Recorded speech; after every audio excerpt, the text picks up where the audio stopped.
dates in here that are February, so you might think, well, that doesn't exactly match up with quarter four. But those are the times that it was paid. So it's not just that they went to a conference, but when the payment happened, that went out for reimbursement for the employees. And it also included the boards. Yes. Yes. Information, and we really appreciate your being able to give us both the employees and the board costs for those. I'm glad that's helpful. Yes. And any questions or comments? Nope, seeing it, none. Let's move on to the quarterly summary report of uniform complaints. Dr. Vett. Yes, good morning, Madam Chair, members of the board, Dr. Gus, cabinet members, and members of the community. A very easy item for you because we have no incidents to report on this quarterly report. But I'll certainly entertain any questions if you have any. Since we're trying to kill a little time, can you again quickly go through what this is and what the process is? Because it's great to hear we have no complaints, but what do we not have any complaints about? So this quarterly report is connected to either uniform complete procedures. You know that public entities and public education entities have a process for taking any complaints either from the community or from within the organization. And we are to report those on a quarterly basis to the Board of Education. This also talks about any. Can I clarify just for a minute? Yes, please. This report is actually not about just any uniform complaint. This particular required report is tied to the Williams lawsuit. So can I interject just a little bit and then I'm turning it, we'll tag team this Yes, one, Dr. yes, Vella. yep. So the Williams lawsuit that was settled many, many years ago required school districts and county offices to make sure that every student in their school has access to the most recently adopted instructional materials. And they also have to be able to take those materials home. So in years gone by, schools just had to say, here's a textbook when you walked into class, and schools could say, but you can't take it home. Now they have to be able to take it home. They have to have access both in school and at home. And facilities, it's called the FIT. It's a document that every general services entity has to complete and submit to the county office. We do it as well. And they have to have an appropriate score on that FIT. If there's any complaints about the facilities, if there were any complaints about those instructional materials, those complaints would come in. Dr. Vella would be the one who has to solve them and then report to you all that they had a complaint that a student didn't have a book or that the facility wasn't in good order, basically. And then the teacher vacancies, if there's a misassignment or an inappropriate, like you hired somebody without a credential, which you're not legally allowed to do. If you did any of those things and a complaint came in about that, same thing, it would get reported to the board. Sorry, I just wanted to distinguish, this is only for Williams complaints. It's not for every complaint, which the uniform complaint process, they can complain about a lot of other stuff, but this is not that. So clarifying question. And so this is not just for MCOE facilities and programs. This is countywide, No, just MCOE just facilities and programs. MCOE facilities and programs. But when Michelle Archuleta comes to talk to you, she gives you a report annually that tells you if there were any complaints in any of those other areas. And she even adds into it SARCs. So as the ed code dictates, school districts and county offices must post their SARC on their county office website or on their district website. Is it by February 1st of every year? Yeah, so the board has to adopt the SARC before that February timeline, and then they have to post the SARC.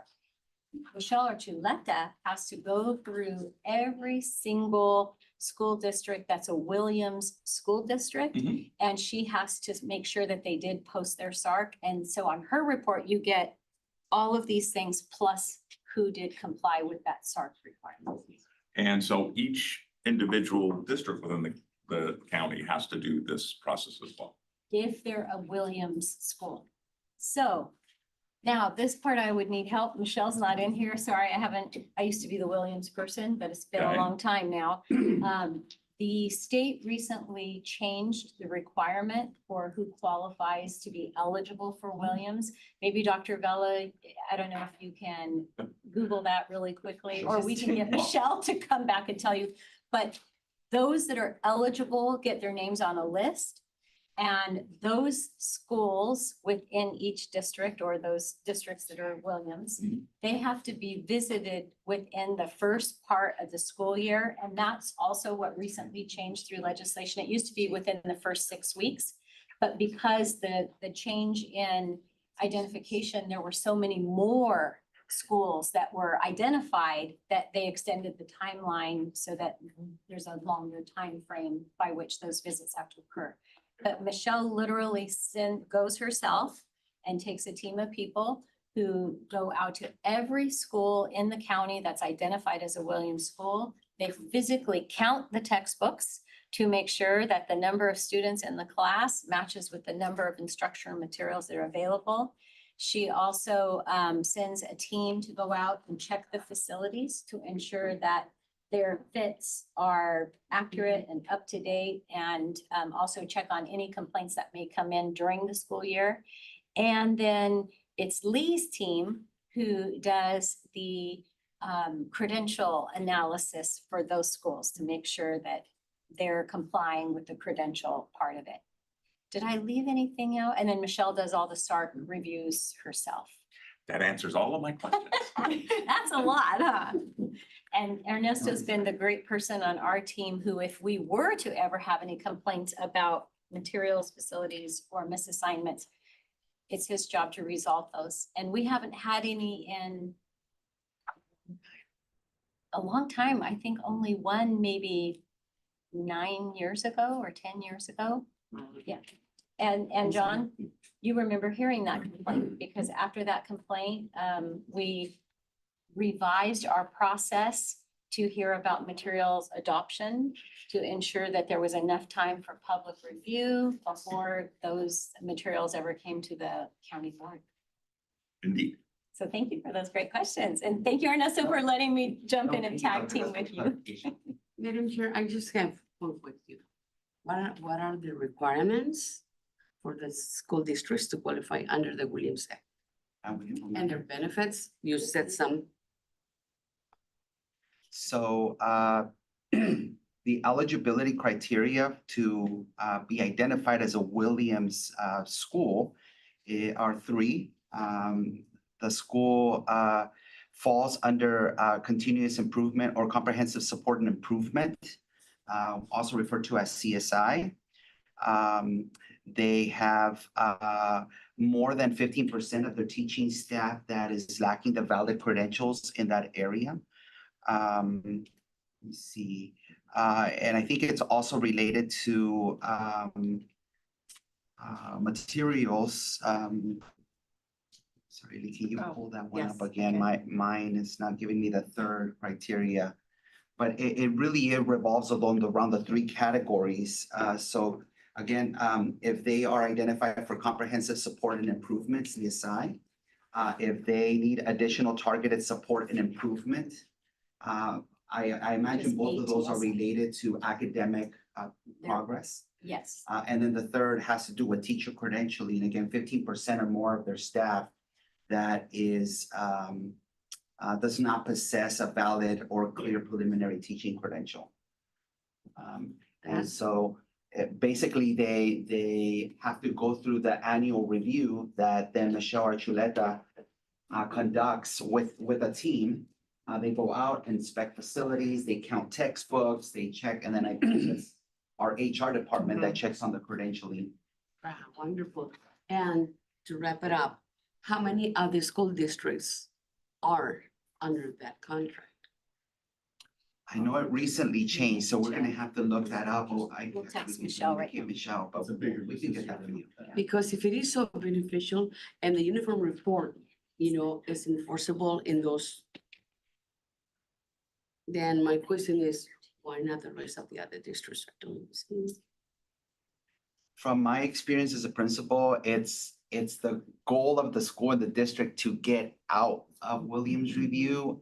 I don't think it's seen as a positive. I know there's a lot of support and, That's what but they're under. it's typically the goal to get out of Williams. Is there any possibility that we as a MCOE board, can encourage them, to be there To not be eligible? Yeah, It's Yes. the test scores that get them in. they have to be So on their we- scores. Yeah, we Yes. obviously, because we have a whole division dedicated to supporting schools with their academic progress. We used to call it, we would send out a team that would do continuous improvement science. We still do that, but we also now will be providing universal and targeted support because the state board at that board meeting that Annette and I were at in July just made the decision, and it's in the state budget as well, funding for county offices to be able to provide universal and targeted support. So it's more of a prevention model Yes. rather than, oh, we come and help you after you're already not doing well. So now, and we've already been doing this for a long time. I'm looking at Dr. Lewis because she knows, like, we've always opened our continuous and science improvement work to all districts, whether they were a Williams school or in CSI, ATSI. They've always been welcome. But those that are eligible for differentiated assistance, they are required to take that assistance.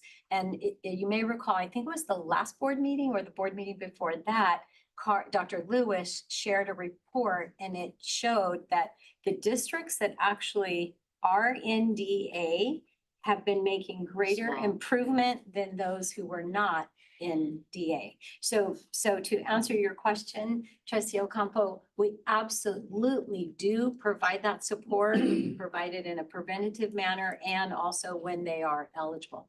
And so the Williams, the way they get on the list is for those academic reasons. And the history behind that is because schools that were underperforming tended to have more issues with access to materials, with facilities, with teacher assignments, those kinds of things.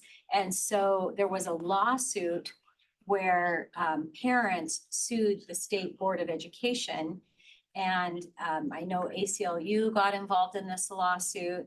That's actually how I met Brooks Allen. So any of our county board members who know Brooks Allen, he's the liaison to the State Board of Education, works directly for the governor. I know Annette got to meet him at the meeting that we were at in Sacramento. He used to be the attorney for ACLU that would go out and just do kind of drop-ins to ensure that schools and county offices were following the settlement requirements. And so it's been going on for a long, long time.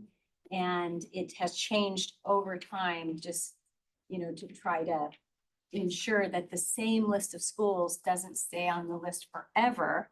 But at the same time, if your test scores put you on the list, you do continue to need to be monitored. Basically, they're being monitored in these three areas.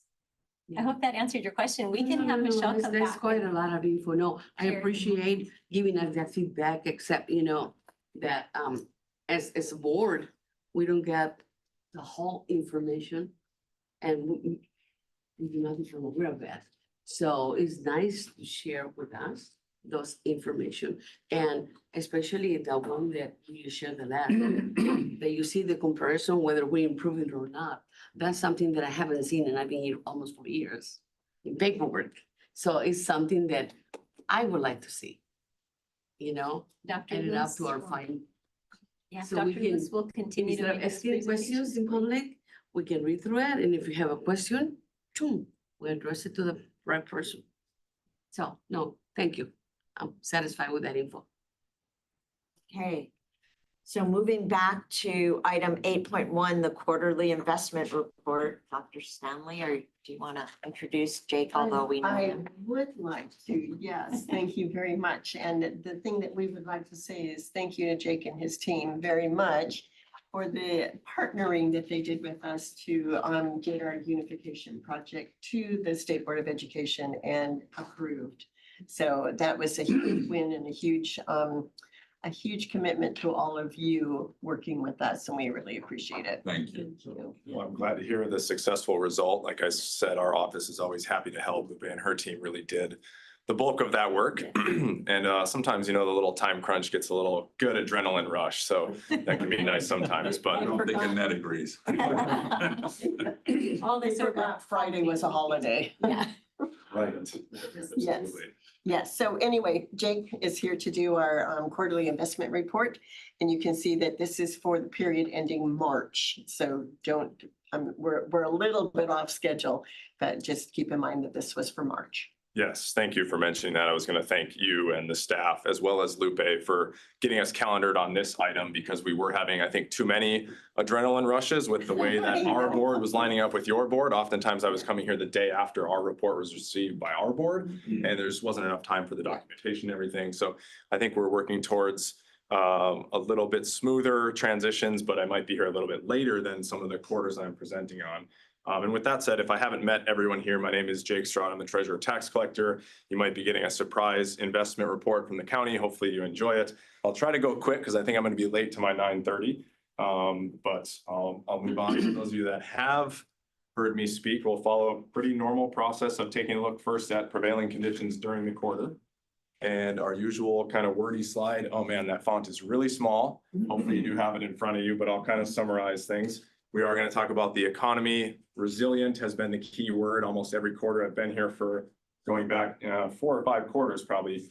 The economy has been resilient. Really, the growth has been driven by continued consumer spending, business investment, despite many factors and periods of uncertainty.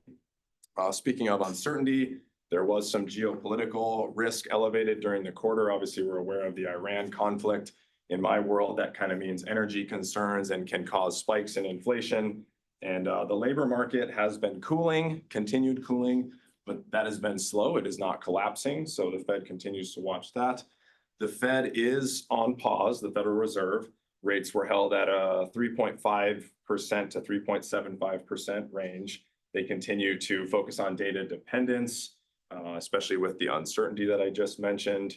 I have a slide that will show you the dot plot, which you'll see isn't super exciting. I apologize. And markets are repricing cuts given higher for longer expectations. We will see the yield curve is continuing to normalize. And the volatility has caused slightly wider margins in some of the investments that we might be able to make, which is a good thing because those have been historically tight. There's a lot of information on that slide. So let's look at kind of the market reaction to the conflict in Iran. You've probably heard a lot about maybe a strait that you've never heard of before, unless you're really good at geography, the Strait of Hormuz. Markets are particularly concerned with that area because of oil supply and therefore the risk to inflation, transportation, agriculture, even I think fertilizer contains oil, manufacturing. But the point here is that duration matters more than the spike. Duration is represented on the right by the spike is represented by the blue line. So you can see a spike in inflation 1 year on the blue on the bottom, 3.2%. But what we're really watching is persistent inflation represented by the yellow line or the 5-year on the bottom. So we always look at how inflation has been looking and what the employment rate is like. That is the Federal Reserve's dual mandate, the two things they're most concerned about. So headline inflation came down to 2.4% in February, which was the latest reading at the time this report was prepared, and unemployment ticked up to 4.4%. We also have represented forecasted ranges shaded there and with the dotted line, and you can see inflation is expected to go a bit higher given the tariffs and uncertainty with the conflict, and then unemployment is projected to level off. So this is the Federal Reserve's SEP, Summary of Economic Projections. Really, I'm going to focus mostly on the bottom left, which is represented in kind of a yellowish on this screen, it looks like. So those are the expectations for particularly 26, 27. You can see the expectations for inflation that the Federal Reserve put out are up. Again, given commodity volatility and inflation, that's kind of where they're seeing things over the next 2 years. But you can see that long-term expectations remain anchored to 2028, 2%, and longer run 2%. So they are still expecting inflation to come down to that target 2%. I particularly like Powell's quote up there. Great point. That's in my notes here to highlight that. One of his parting quotes, you might be aware, Chair Warsh, I always butcher his name, Warsh, not Walsh, is the new Federal Reserve Chair that happened during the previous quarter, not the quarter I'm reporting on. But yeah, one of his kind of non-committal parting quotes for us. And then other things I wanted to highlight here are really just to look at the GDP. That has been particular importance because it is still suggesting a robust economy, which creates less pressure for the Federal Reserve to have to cut rates quickly. Here's the dot plot I mentioned. Not very different from March to December. Really, if you look at the dark blue line and the dashed gray line, they almost line up exactly, which is the median, and that represents the higher for longer path that we expect interest rates to remain.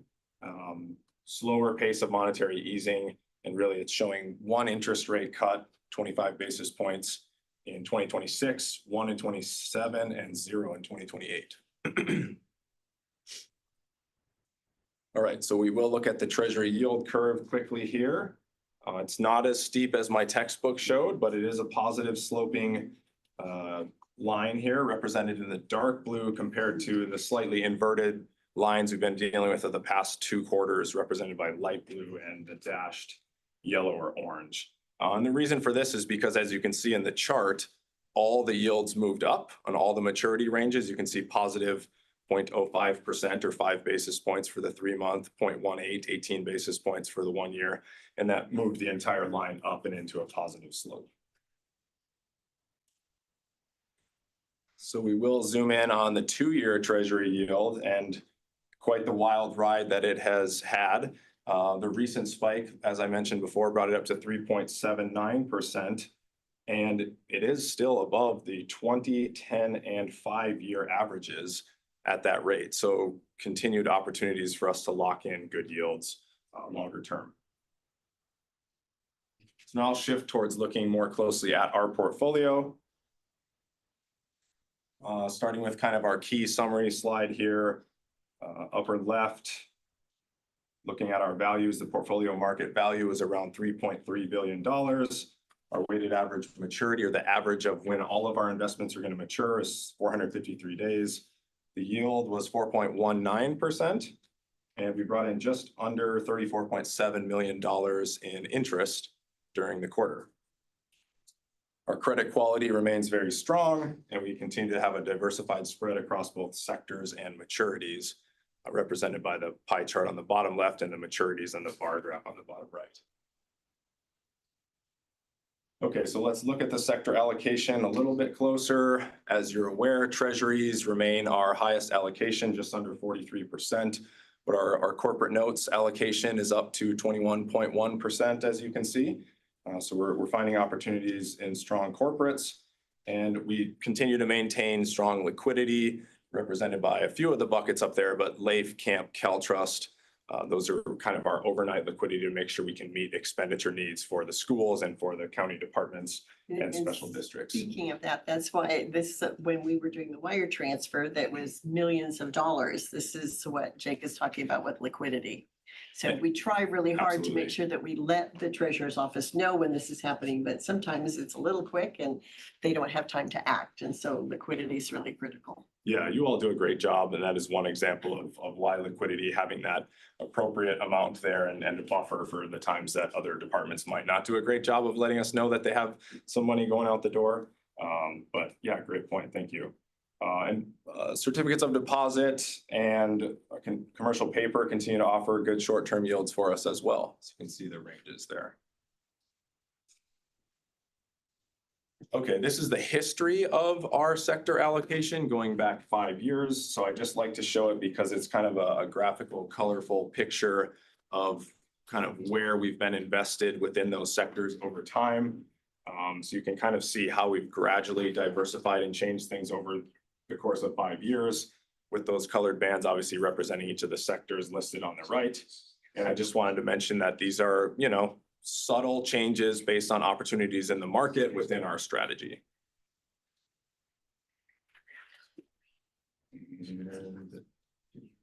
To work. Here is the full list of our issuers, where we're invested. Very minimal exposure, as you can see, which is a good thing. In this case, our largest holdings are treasuries. No other issuer even makes up 3%. So kind of the keywords we use are no meaningful concentration risk. If for some reason one of those companies were to fail, it's a very minor distribution within each of those issuers. All right, this is kind of the last substantial slide. Sorry, I've maybe gone a little bit long here, but just emphasizing the quarterly earnings, $34.7 million. This does show a new number of the annual earnings, $136 million. Our yield of 4.19%. And then the next page that I'll move to confirms that we've been within our policy and California government code limits as certified by our investment advisor. And then they always make me show this disclaimer too. And Lupe and I are here if you have questions. Thank you, John. One quick question. So new chair Warsh came in and sounded a lot more hawkish than his predecessor, and said that they will do what is ever necessary to bring inflation down. So does that change your outlook on what the dot plot said of another rate cut this year? Because it didn't sound like he was very interested in another rate cut. Yeah, good question. I will probably be talking more about him in the upcoming quarter. But I think the most important thing for us is that our portfolio is built for long-term and not dependent on, you know, who the chair of the Federal Reserve is. So we are built to kind of outlast, you know, minor changes that might occur there. And I think it's been in the news a lot, but the Federal Reserve is still, I think he said, even they're kind of maintaining their apolitical stance, and they are kind of a team that's coming up with these decisions that might impact our investment environment. So no big changes for us. We feel pretty confident that we're still going to be able to do the core work that we do, focus on safety, liquidity, and yield. But I'm sure we'll be talking about him in upcoming quarters a lot more. Just, you know, we'll see what kind of fun quotes he gives us compared to the non-committal ones that Powell has been giving us. Other questions? Anyone else? Thank you, Jake. Yeah, thank And you. Congratulations on it. Thank you. Yes, no more assistant or associate or whatever it was. Thank you. I have a new assistant. Yeah. Thank you all. I'll see you next quarter, if not sooner. All right. Thank Thanks. you for your next meeting. Yeah, Jose can vouch for me, right? It's a department heads meeting, so it's on Zoom. All right. We're gonna move on to item 9.2.2, the Monterey County Office of Ed's Alternative Education Program Green Card Project.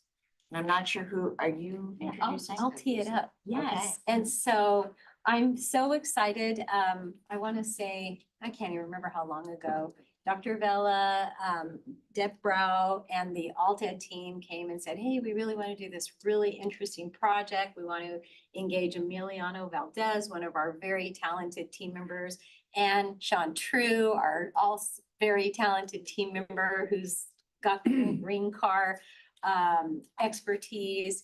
And we want to talk to probation and see if probation would be on board. So now I'm teeing it up. That's where the story started.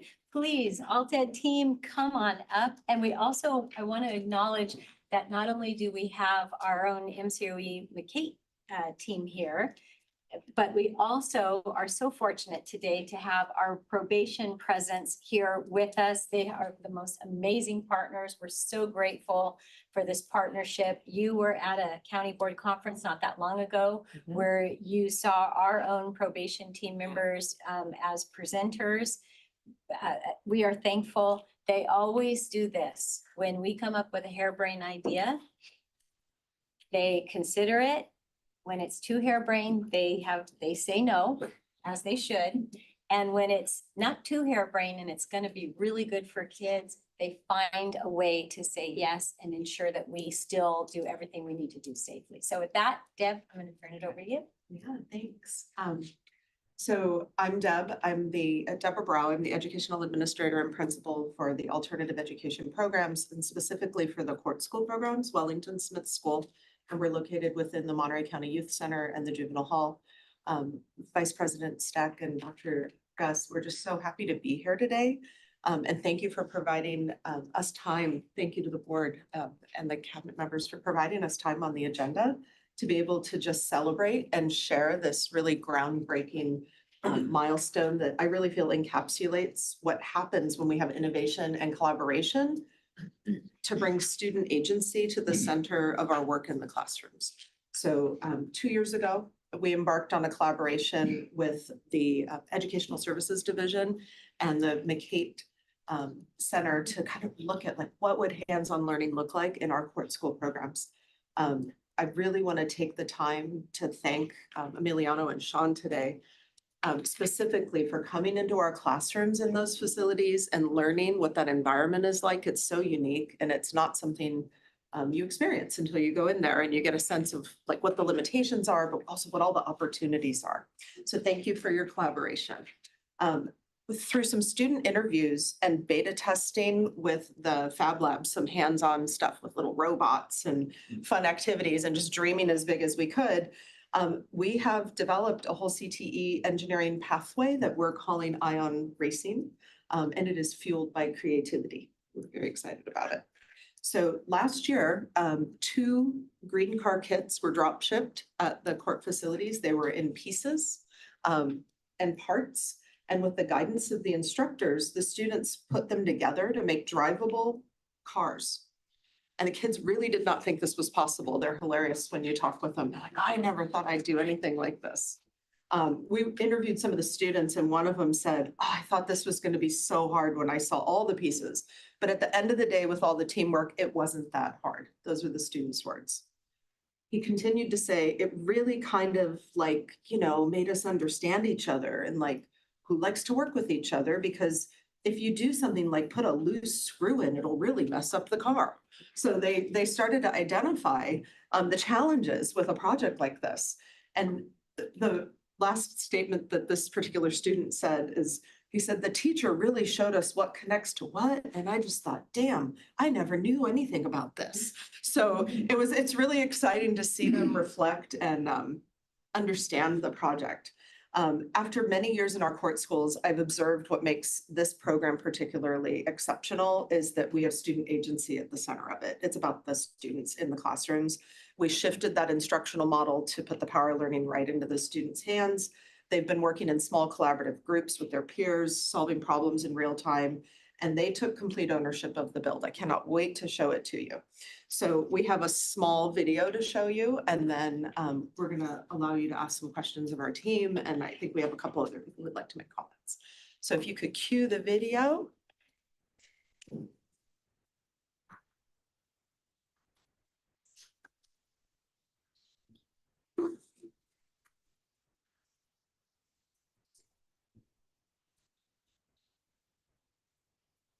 And there's definitely sound. I don't know if that's.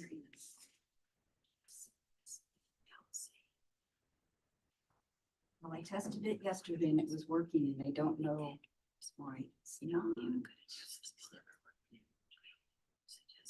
Okay, Let me get Adam real quick. if you can Sure, continue. I can keep talking. As you can imagine, bringing like really high-level engineering into our custodial settings is unprecedented.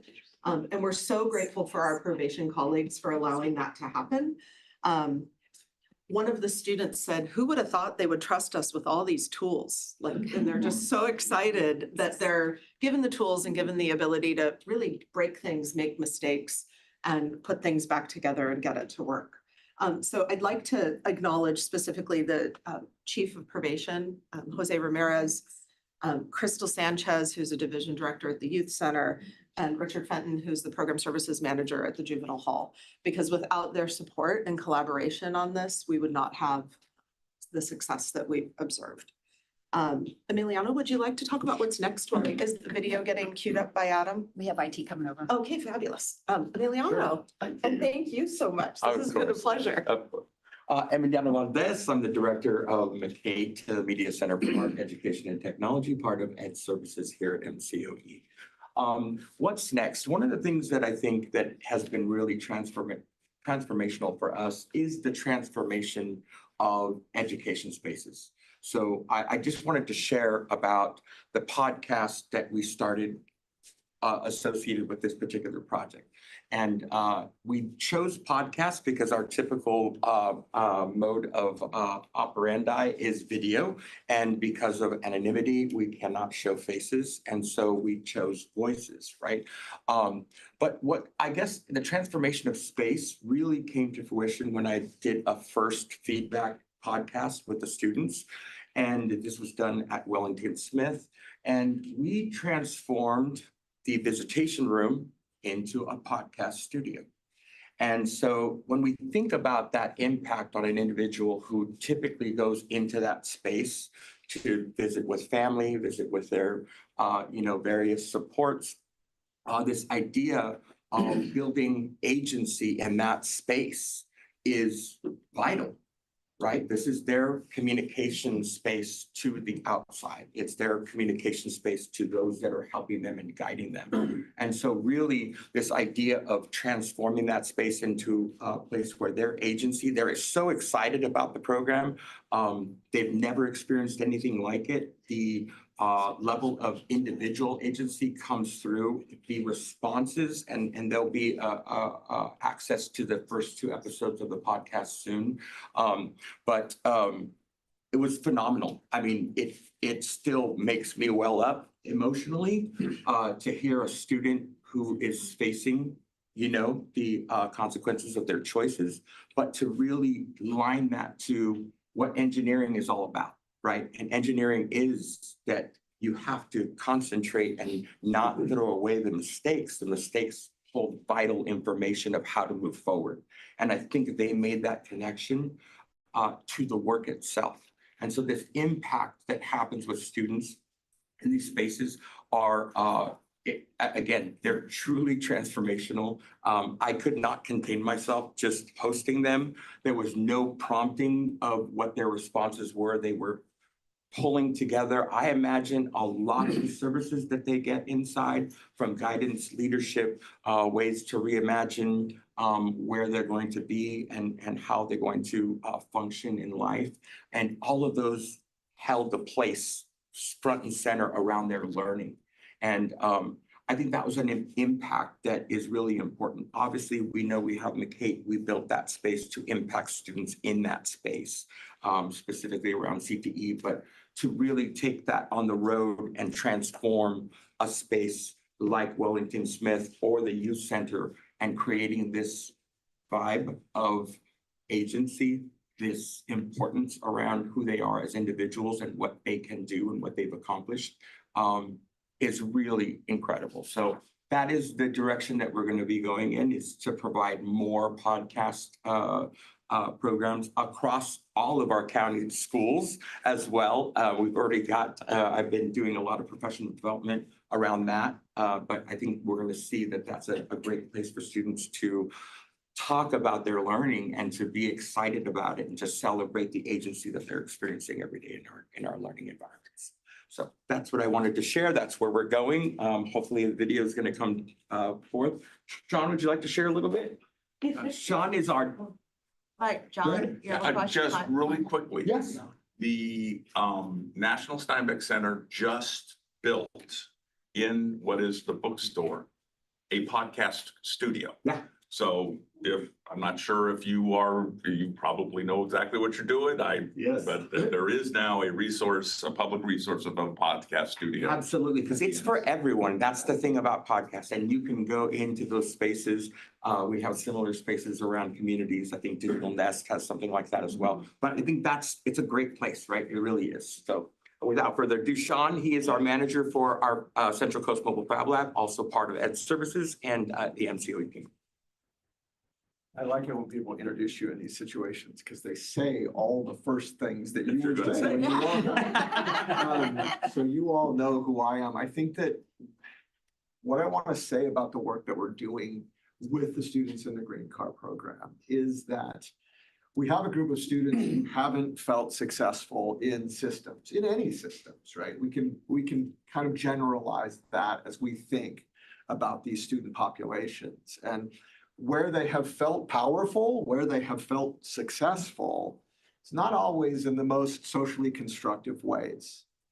What we are trying to do when we go in and build robots or build cars is to provide opportunities for students to feel successful in spaces that they have not traditionally felt powerful in. Right? When Deb's quote about, I can't believe they let us use these tools. Like, that's central to our mission. We have to put tools in the hands of students because our goal isn't that our kids learn how to build electric cars. It's really not. We're mentors, we're coaches. And what we do when we put tools in a student's hands and we make them feel successful and they run a hot lab, they come back ready. They come back understanding. And all the modeling that my teachers do, Daniel Garcia and Joe McCarthy, who are two amazing teachers in the space, that modeling is there at the moment when the students become receptive to it. So we're not didactic. We're not sitting there telling them, you need to be better people. We go into the space and we act like good people. And we put them in situations where they can feel successful and they can understand, ooh, wait, I can see a different way that I might be when this is done. I can feel successful. I can feel like a real person. That's what we all need. And so like Emiliano's podcast, when you get a chance to hear it, and you must, all that surfaces from the students came from them. And all we did was build the space. That's what we do. We build the space. We let the students do the work. We invert it, and that's just what we believe in. So thanks.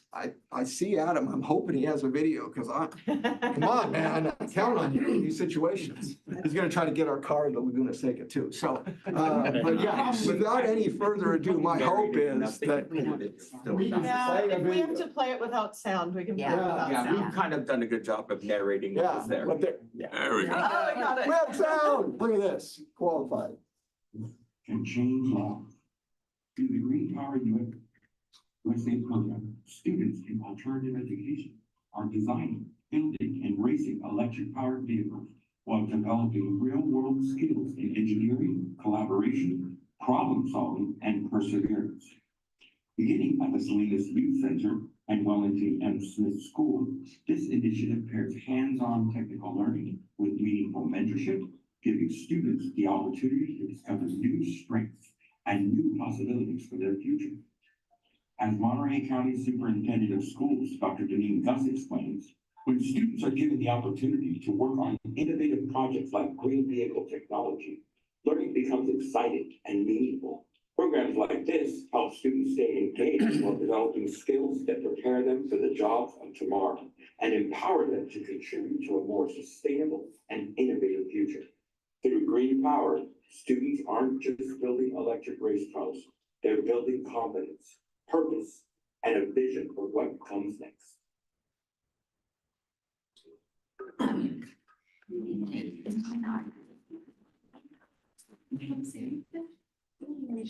Chief? So, good morning, everyone. Good morning, Board President, Superintendent, board members, and staff. My name's Jose Ramirez. I'm the Chief Probation Officer. First of all, I want to apologize for my attire. We have rodeo week and today's our barbecue in a couple hours here. So otherwise I would be wearing a suit. So just a couple of things would like to bring up and thank, the superintendent and, Dr. Vela, Deb, Dr. Porras and her staff, especially the teachers, because yes, these are some ideas that they bring forward, but also it's just a collaboration that we had throughout the years and we've had throughout the years. I've been with the department for almost 30 years. And I started off in the institutions. And I say that because it is very important on the education that MCOE provides to our youth. I know Deb Rao, having been the director of the juvenile hall for many years, she goes above and beyond on working with our kids in our juvenile hall. And I say this because our kids, when they come into our juvenile hall, some don't really have hope in school and they don't feel like they could move forward and progress. But when your staff, the teachers get a hold of them, they give them that hope. And as Sean was talking about it, yes, and Dr. Gus, yes, we have to approve it, but it's more than that. It's not just us saying yes, signing off on it. It's the work that goes beyond that.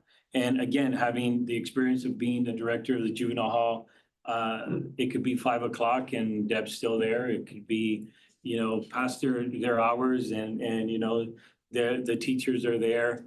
And it means a lot for us because it really gives that hope to our kids and our youth. And when they go out, and they're part of our community, part of our society. These are our neighbors, these are our kids, these are our youth. You see them years later and they start in the juvenile hall with a project like this or at the youth center. And then you see them, they've gone on to college and they become good, productive members of our society. And as the chief and been with the probation department for a long time, it makes you feel good because it makes you feel like, you're doing not yourself, because be honest, when you're a chief, you miss these opportunities to work with our kids, but what our staff and your staff do together. And it has always been a really good working relationship through years. Sometimes we have crazy ideas ourselves and superintendent is willing to entertain them.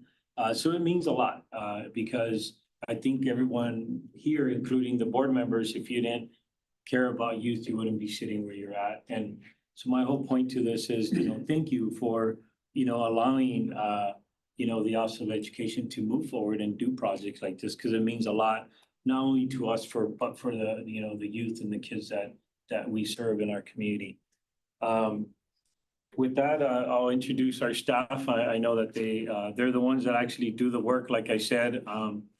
Crystal Sanchez has been with the department also a few years. She's our director of our youth center. Again, thanking our staff because them as well as MCOE staff, they're there all the time. And then Rich Fenton, is our probation services manager, the same thing. They're there. They're the ones that make it happen. They're the ones that actually do the work. So thank you again. Thank you for listening to me. Appreciate it. Crystal?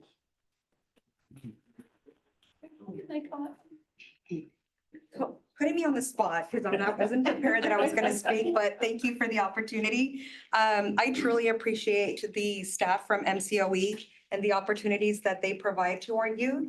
Deb and I have conversations late at night sometimes, and it's the ideas that she comes up with. And sometimes I got to remember, is it safe and is it legal? Because that's our priority for our kids. But on the flip side of it and listening to what the kids get out of these opportunities, we started with the robotics program. She wanted to bring the 3D printing, but I had my reasoning why, because it wasn't safe or legal. But it started with robotics and I understood that the kids really wanted to do hands-on projects and they seemed to learn a little bit more when they participate in hands-on project. And then we learned about the green car and I visualized with ooh, what's that gonna look like and what are they gonna do? And talking about all these little parts that come along with it, because again, I'm thinking about the safety of the facility and the kids.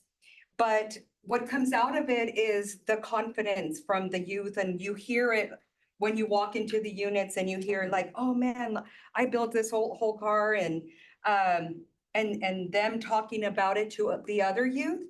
That's worth it. Like for me, that's totally worth it. And I appreciate the hard work that Sean and Joe as well as Daniel, thank you.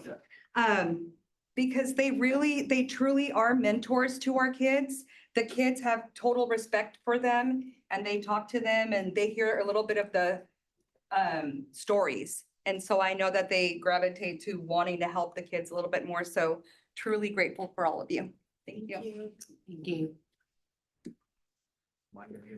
Put into this as well. I really don't have a lot to add because I think most of what's been said is true, you know, MCOE's project and everything. The only thing I want to bring into that is the confidence aspect that I think was brought up. When I first saw the car come out of the classroom and actually go onto our track and the kids were going there, the thing I noticed was that a lot of the youth were trying to play it cool and they didn't want to drive it. I'm not going to drive it. I'm not going to drive it. And then finally, the instructors got one of the kids to get in and start to drive it. And they went around and you could just see their faces light up. And then suddenly all that, you know, oh, I'm not going to do this. Slowly, one at a time, they started getting in there and you could just see that confidence grow in them. And I think some of it was just fear of, you know, am I going to wreck? Am I going to look stupid, et cetera. But it was really great to see that growth. And I think the effect of doing the building and then doing that next thing kind of gives them what they have never had, which is the opportunity to do something unique, something that's outside of their experience, obviously, and then realize that they are capable and that they can accomplish things. And so that's the biggest thing I take away, not just from this program, but from many of the other programs that MCOE have brought in and Deb has brought in. And I'm looking forward to the driving one.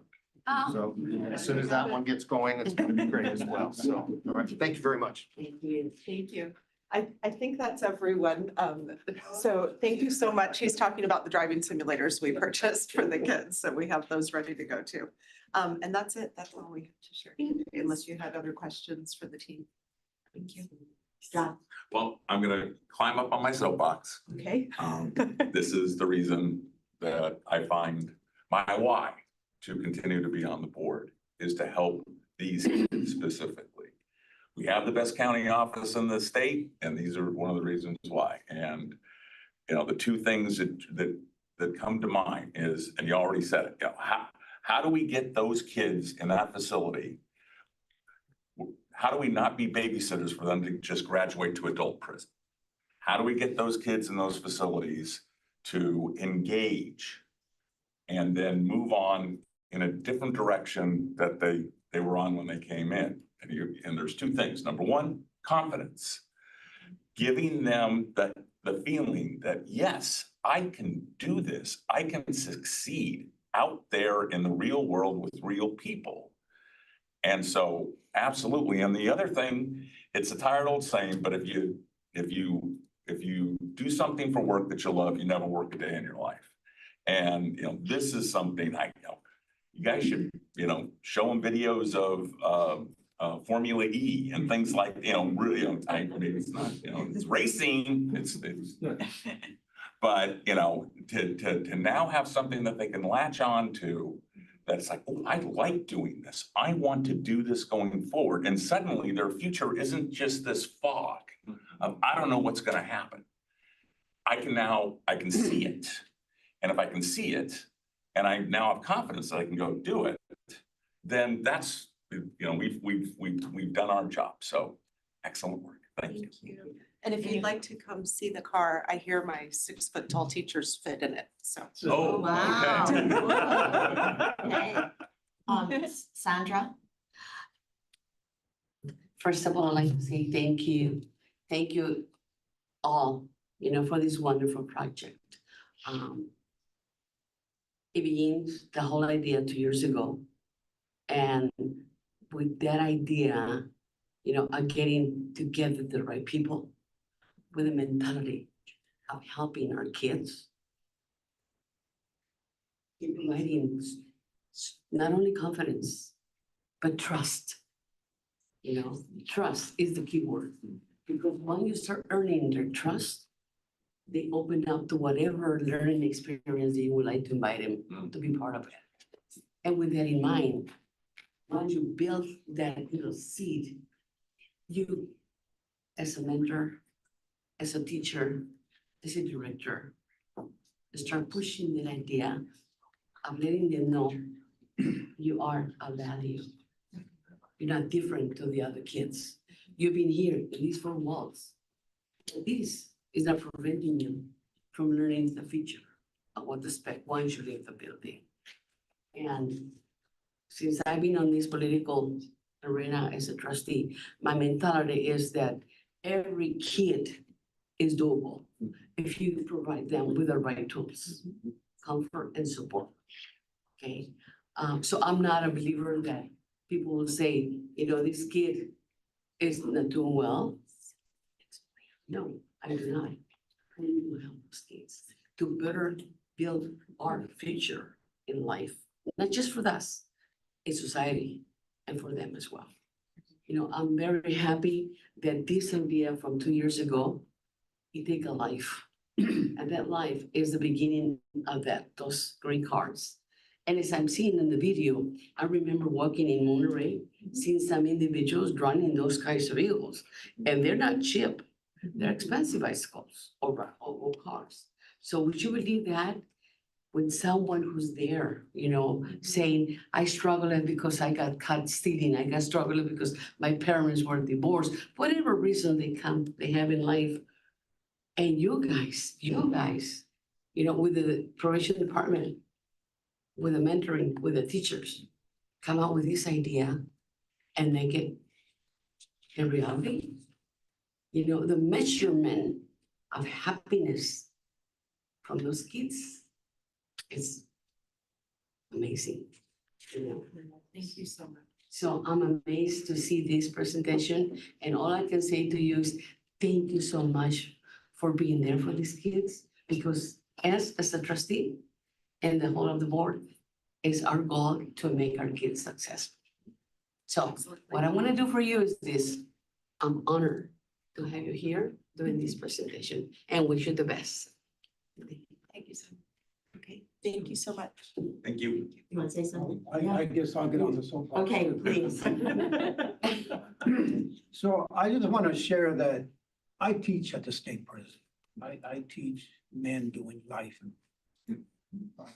And one of the things that comes off fairly often is I never had a positive role model, right?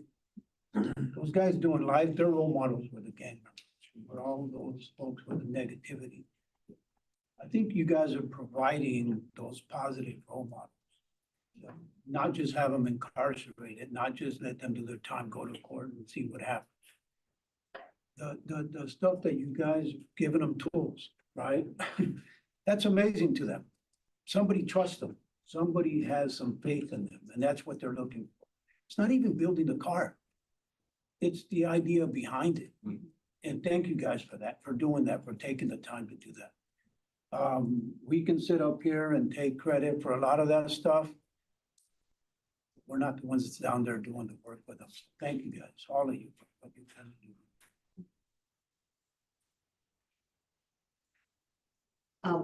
Anyone on the phone want to add anything?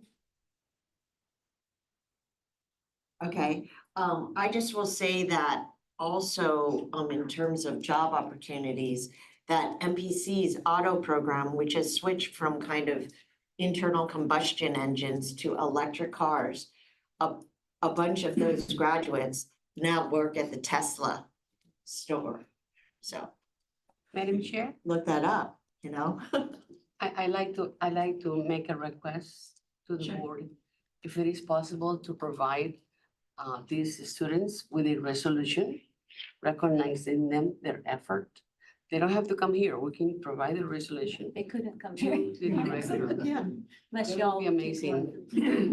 I have some. Well, that's kind of a neat idea. Thank you, Sandra. We can do it. We can do that. Thank you. And Deneen, you wanted to add something? Yes, just while we have everyone here in the room, I thought this would be a good time to also give you a preview into a conversation that's happening right now so that you know like what's bubbling under the surface, not ready to fully unveil to you.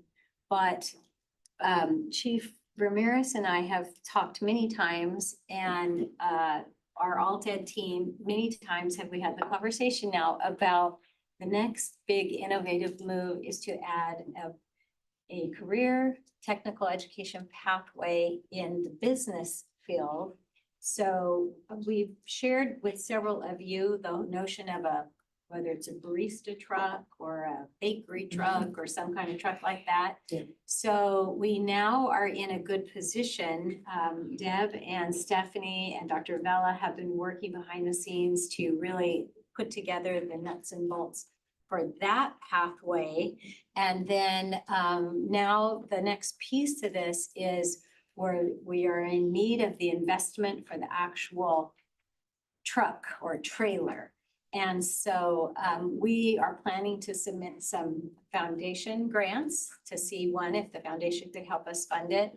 And we may be also, and I know I've said to our probation friends, if there's any probation grants that could help support that, let us know. Maybe we can partner on writing that grant. And if we don't get that piece funded through grants, we may be coming back to you asking for the board to make an investment. We have the money in our reserves, right, Dr. Stanley? Where if she smiles like, don't ask for any more money. But it's for the kids, right? If we could get our own barista truck purchased, we get our kids trained in customer service and how do you start a business?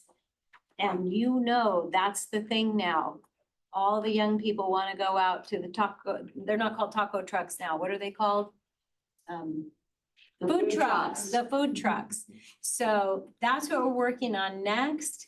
Get ready, give us 6 months and hopefully that'll be much more fully baked and coming back to you with that project as well. So thank you for your support. It's the support of this board that makes it happen for our programs and our young people. So greatly appreciate you and our partnership again with probation. It's amazing to work with you. And thank you so much to our alt-ed team for every challenge we throw at you. All right, so we're moving on to our time certain. Oh, we're gonna do a 5-minute break so that we will take up the item at 10:15. Morning. So 5-minute break, so a little like 18 after. And if our parents are here, if you would like to please come to the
Yeah, it's.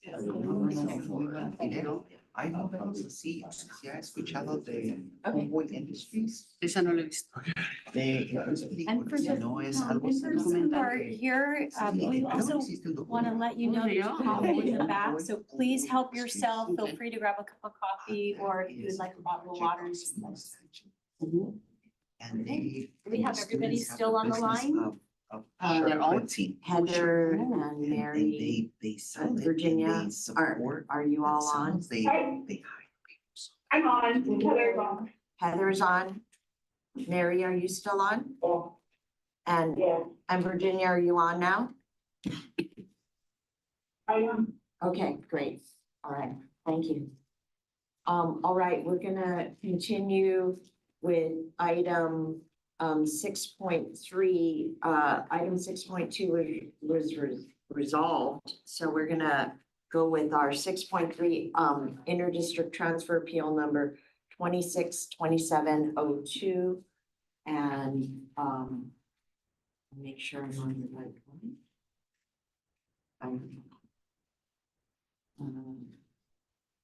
Sorry about this. I should have.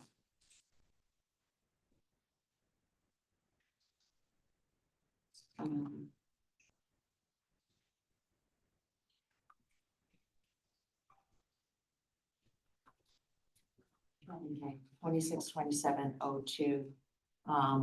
And Heather Owen, our president of our board is much better than this. I'm stepping in for her. She is on the phone. We have people on the phone today, so I'm gonna reconvene this number to about board agenda number 6.3.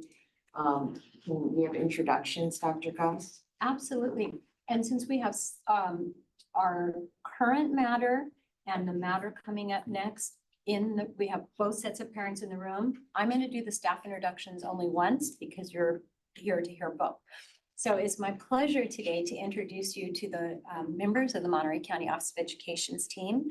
We have our Deputy Superintendent, Dr. Ralph Cortez, our Chief Business Official and Associate Superintendent, Dr. Colin Stanley, our Executive Assistant, Cindy Dunn.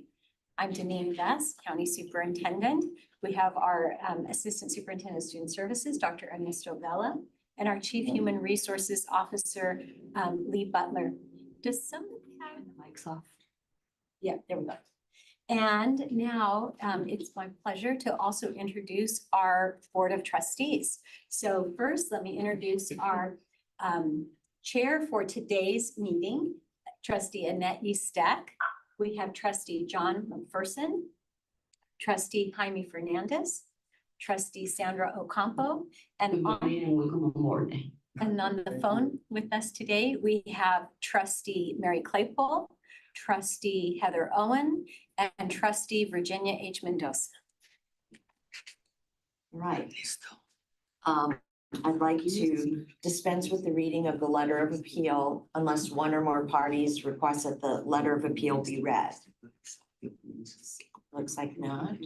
So, Dr. Gus, can you state the powers of the county board? Yes, and also just to make sure both sets of parents do know, the board members have received the full packets. That's why we're not reading them during the meeting today. They've already read them. Okay, so the powers of the county board. This is a hearing by the Monterey County Board of Education on an appeal filed by or on behalf of student Levi Albaran of the decision of the Salinas City Elementary School District to deny an interdistrict attendance agreement for the student to attend Spreckles Union School District for the 26-27 school year. The student's parent resides within the boundaries of the Salinas City School District. A summary of the case has been prepared by the County Office of Education and has been distributed to the County Board of Education. Section 46601 of the California Education Code authorizes the Monterey County Board of Education to make a decision on this appeal. The county board may also send the matter back to the district that denied the interdistrict attendance request if there is significant new evidence introduced during the appeal hearing. The county board policy 5117.1 on inter-district attendance appeals directs the members to review the basis of the district's denial to determine whether there are unusual conditions that justify intervention by the county board. Also, granting the appeal must result in improving the educational and/or health interests of the student to such a critical degree that substantial positive results in the educational services to the student will result. Sorry, I know that's quite long. All right, so what we're gonna do is, the procedure is that the appellant, the parents, are going to state the reasons for the county board to overturn the denial of the inter-district transfer. And please direct, we'll have you come up to the mic when we're ready. You'll direct your comments to us as the board members, and there's the 4 of us here plus 3 who are on the phone. And then the district is going to have a chance to state their reasons for the county board to uphold the district's decision to deny the inter-district transfer. Then you'll get a chance to have final rebuttal, so any comments that you have after you've heard from the district. And then the district gets to rebut anything that you've said as well. Then we will open it up to questions from the board, and then we will go forward with our decision and let you know which decision. You'll hear us deliberate and decide which way to go on. So that is it. So come on up to the mic. And it seems very formal, but I was gonna it's, say, you we're know, not we're following public rules. I was gonna say, yeah. So don't. I'm not the biggest public speaker, but good morning, everybody. Good to see you. Thank you for taking the time to see us and let us state our case. So I prepared a letter here, if that's okay to read off. So, Please. all right. So dear members of the Monterey County Office of Education, we respectfully appeal the denial of our son Levi's interdistrict transfer and ask for your approval for him to attend Spreckles Union School District as a second grade student this fall and so on. As working parents, our greatest concern is ensuring that our children have safe, dependable care after school while we are at work. For years, Levi's grandparents have provided that care. They live in Toro Park and have been an essential part of helping us raise both of our children. Their daily support has allowed us to continue working full-time while knowing our children are in a safe and loving environment. Unfortunately, if Levi is assigned to Monterey Park Elementary, that arrangement will no longer be possible. Levi's grandparents are retired, live on a fixed income. Asking them to drive into Salinas every afternoon to pick them up is simply not realistic. The additional distance, daily travel, fuel costs, and wear on their vehicle would create a financial burden they cannot afford. Just as importantly, we are not in a financial position to pay for an after-school childcare program. Without the help of Levi's grandparents, we do not have a dependable after-school childcare solution. As a result, denying this transfer would create a genuine childcare hardship that directly impacts our ability to maintain full-time employment and provide for our family. Spreckles is the only neighboring district that allows our family to continue relying on childcare arrangements that has worked successfully for years. Its location and proximity to Toro Park make it possible for Levi's grandparents to continue providing the daily care our family depends upon. This appeal is not about convenience or preference. It is about whether a family has a realistic, safe, and sustainable plan to care for our 7-year-old son after school while both of his parents work full-time.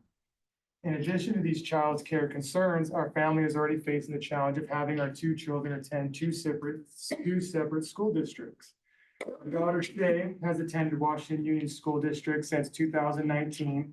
She successfully completed 1st through 6th grade there and has already been approved by the Salinas Union High School District to continue with their classmates into junior high school. While we understand that circumstances have changed for Levi because Washington Union is no longer accepting interdistrict transfers, having our children attend 2 different school districts already creates additional scheduling, transportation, and logistical challenges for our family. We are committed to making that work, but placing Levi in Monterey Park instead of Spreckles would make those challenges significantly more difficult. Levi has also been approved interdistrict transfer into Washington Union School District for the past 2 years.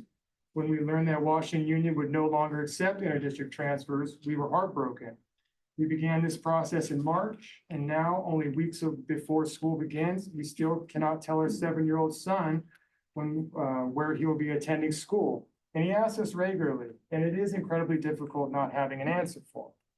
Spreckles would provide Levi with much needed stability during this uncertain transition. He already has friendships there through youth sports, making the move far less disruptive than starting over at a school where he knows no one. Earlier this summer, Levi's best friend and teammate moved away, making this period of a change even more difficult for him. Keeping him connected to the friendships and community he still has would provide comfort, familiarity, and stability during an already emotional time. Our family also has deep roots in Washington Union community. Me and my family moved to Toro Park in 1992, and I attended Washington Union from elementary school through middle school before continuing with many of the same classmates into high school. Those friendships I've had lasted for over 30 years. We have seen firsthand how growing up in a close-knit school community can positively shape a child's life, and we hope to provide our children with the same sense of belonging. We fully understand that the school district must carefully consider enrollment, available resources, and every transfer request that comes before them. We respectfully ask that Levi's individual circumstances be given thoughtful consideration, not only in the educational continuity and established friendships, but also the significant childcare hardship of our family will face if this appeal is denied. Approving this transfer would allow Levi to attend a school where he already has friendships and support while preserving the only childcare arrangement our family can realistically maintain. It would enable both of us to continue working while knowing he is cared for each afternoon by the grandparents who have helped raise him. Thank you for taking the time to consider our family's appeal. We sincerely appreciate the opportunity to be heard and respectfully ask for the approval of Levi's transfer to Spreckles Union School District. Respectfully, Jeffrey Shadia.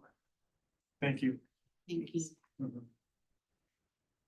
And at this point, we'll have the district present their case, and you'll have a chance to have questions for them at this. Good morning, members of the county board, Dr. Gus, Mr. and Mrs. Alvarado. My name is Esteban Hernandez. I'm the Executive Director of Student Services in the Salinas City Elementary School District. And on behalf of the Salinas City Elementary School District, we respectfully request support of the district's decision to deny the inter-district transfer request submitted for Levi, the second grade student. Levi is a school of residence within Salinas City, Monterey Park. The stated reason for the request is to continue the renewal since the student is already adjusted to their current school site.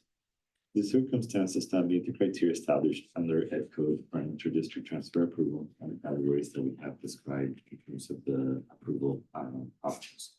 Additionally, there are currently no interagency agreements between Salinas City and Spreckles or with any district in Monterey County regarding inter-district transfers.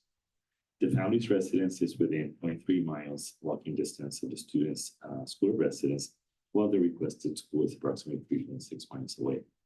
This supports the district's position that the request is based on anticipated preference for care arrangements outside the district rather than a demonstrated inability of the district to meet the student's needs. Our district supports working families, including before school supervision, starting at 7:30 a.m. and extended or expanded learning opportunities until 6 p.m. These services provide safe, structured, and flexible options for families within the district.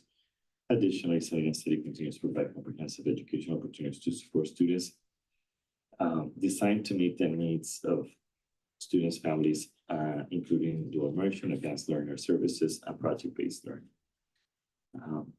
I wanted to just clarify and a question to you.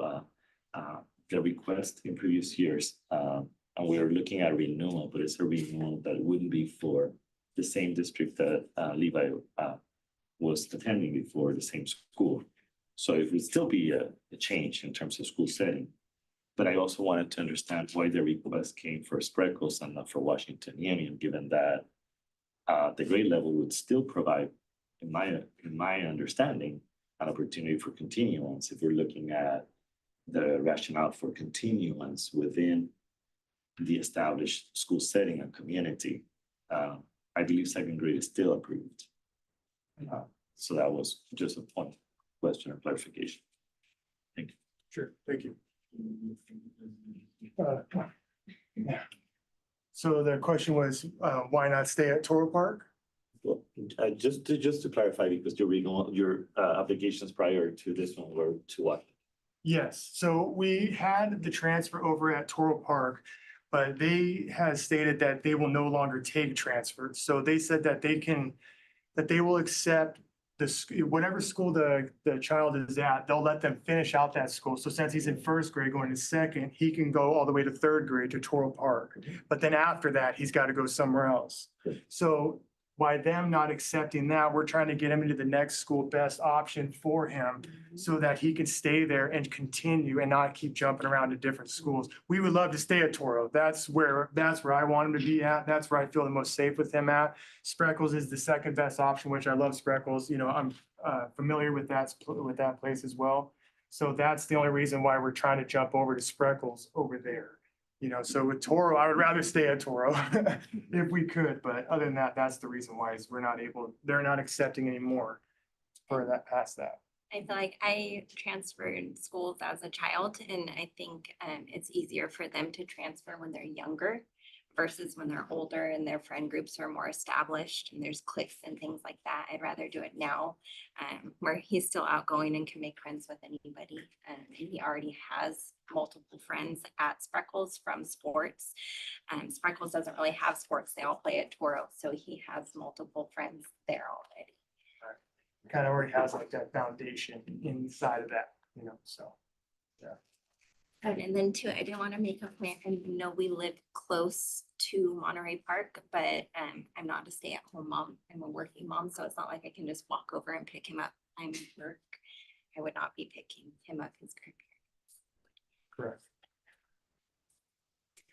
Thank you. Thank you, yeah, thank you. So, I mean, that's almost like the rebuttal, I Yeah, guess, that in a was way. And do you have any further, okay. Do we have any questions from the board? John? So, understand your thinking totally, but you need to really be clear-eyed as to what's going forward, because you said you'd like to make the change now when he can adjust versus making the change later. If the board was to grant the transfer, it would be only through the 5th grade, okay? Because that's the grade span at Spreckles. Then he would have to go for 1 year to the homeschool for 6th grade. Because the transfer would only be good through 5th grade. So then he'd have to go to the other school in 6th grade and then to the either the elementary schools, the middle schools of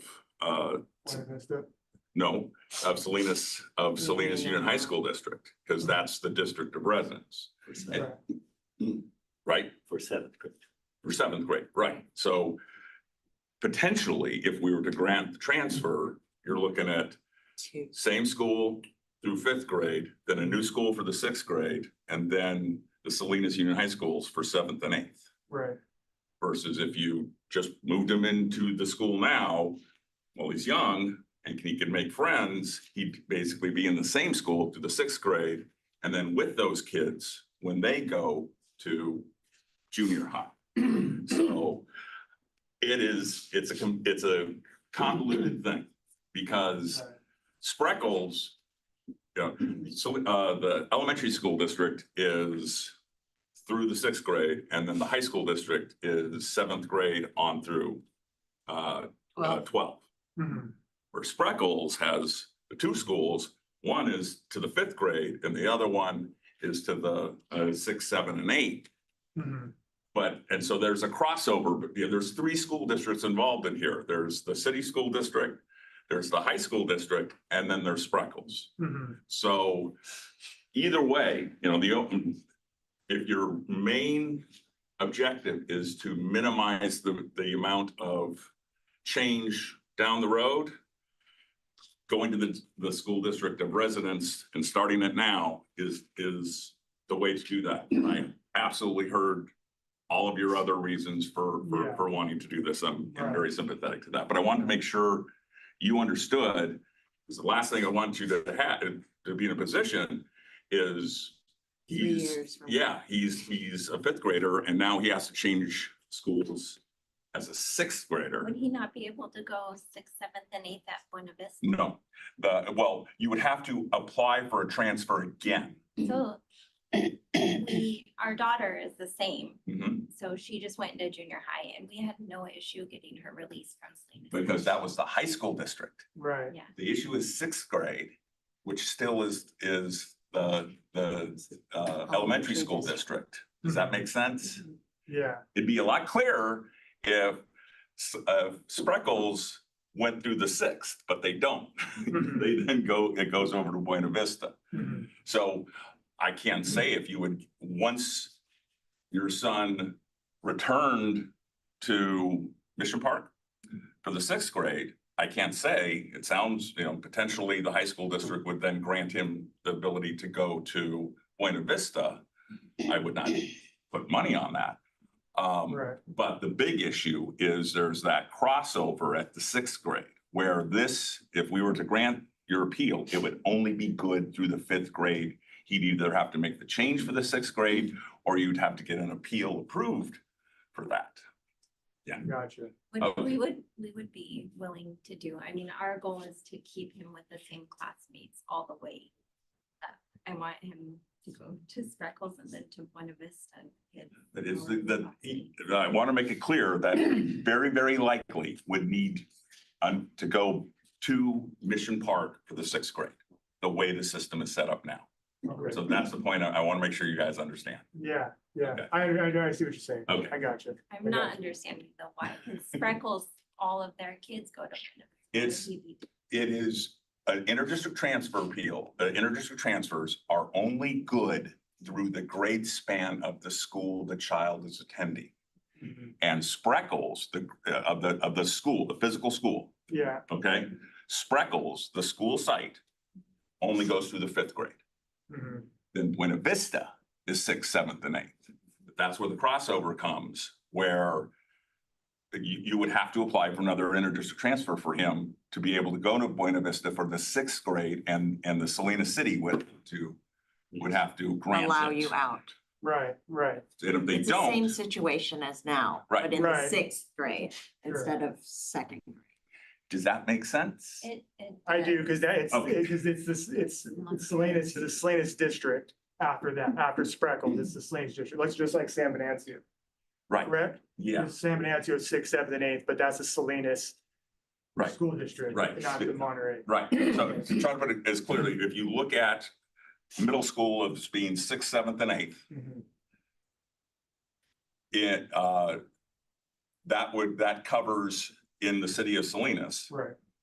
the elementary school district for sixth, Mhm. and then the high school district for seventh and eighth.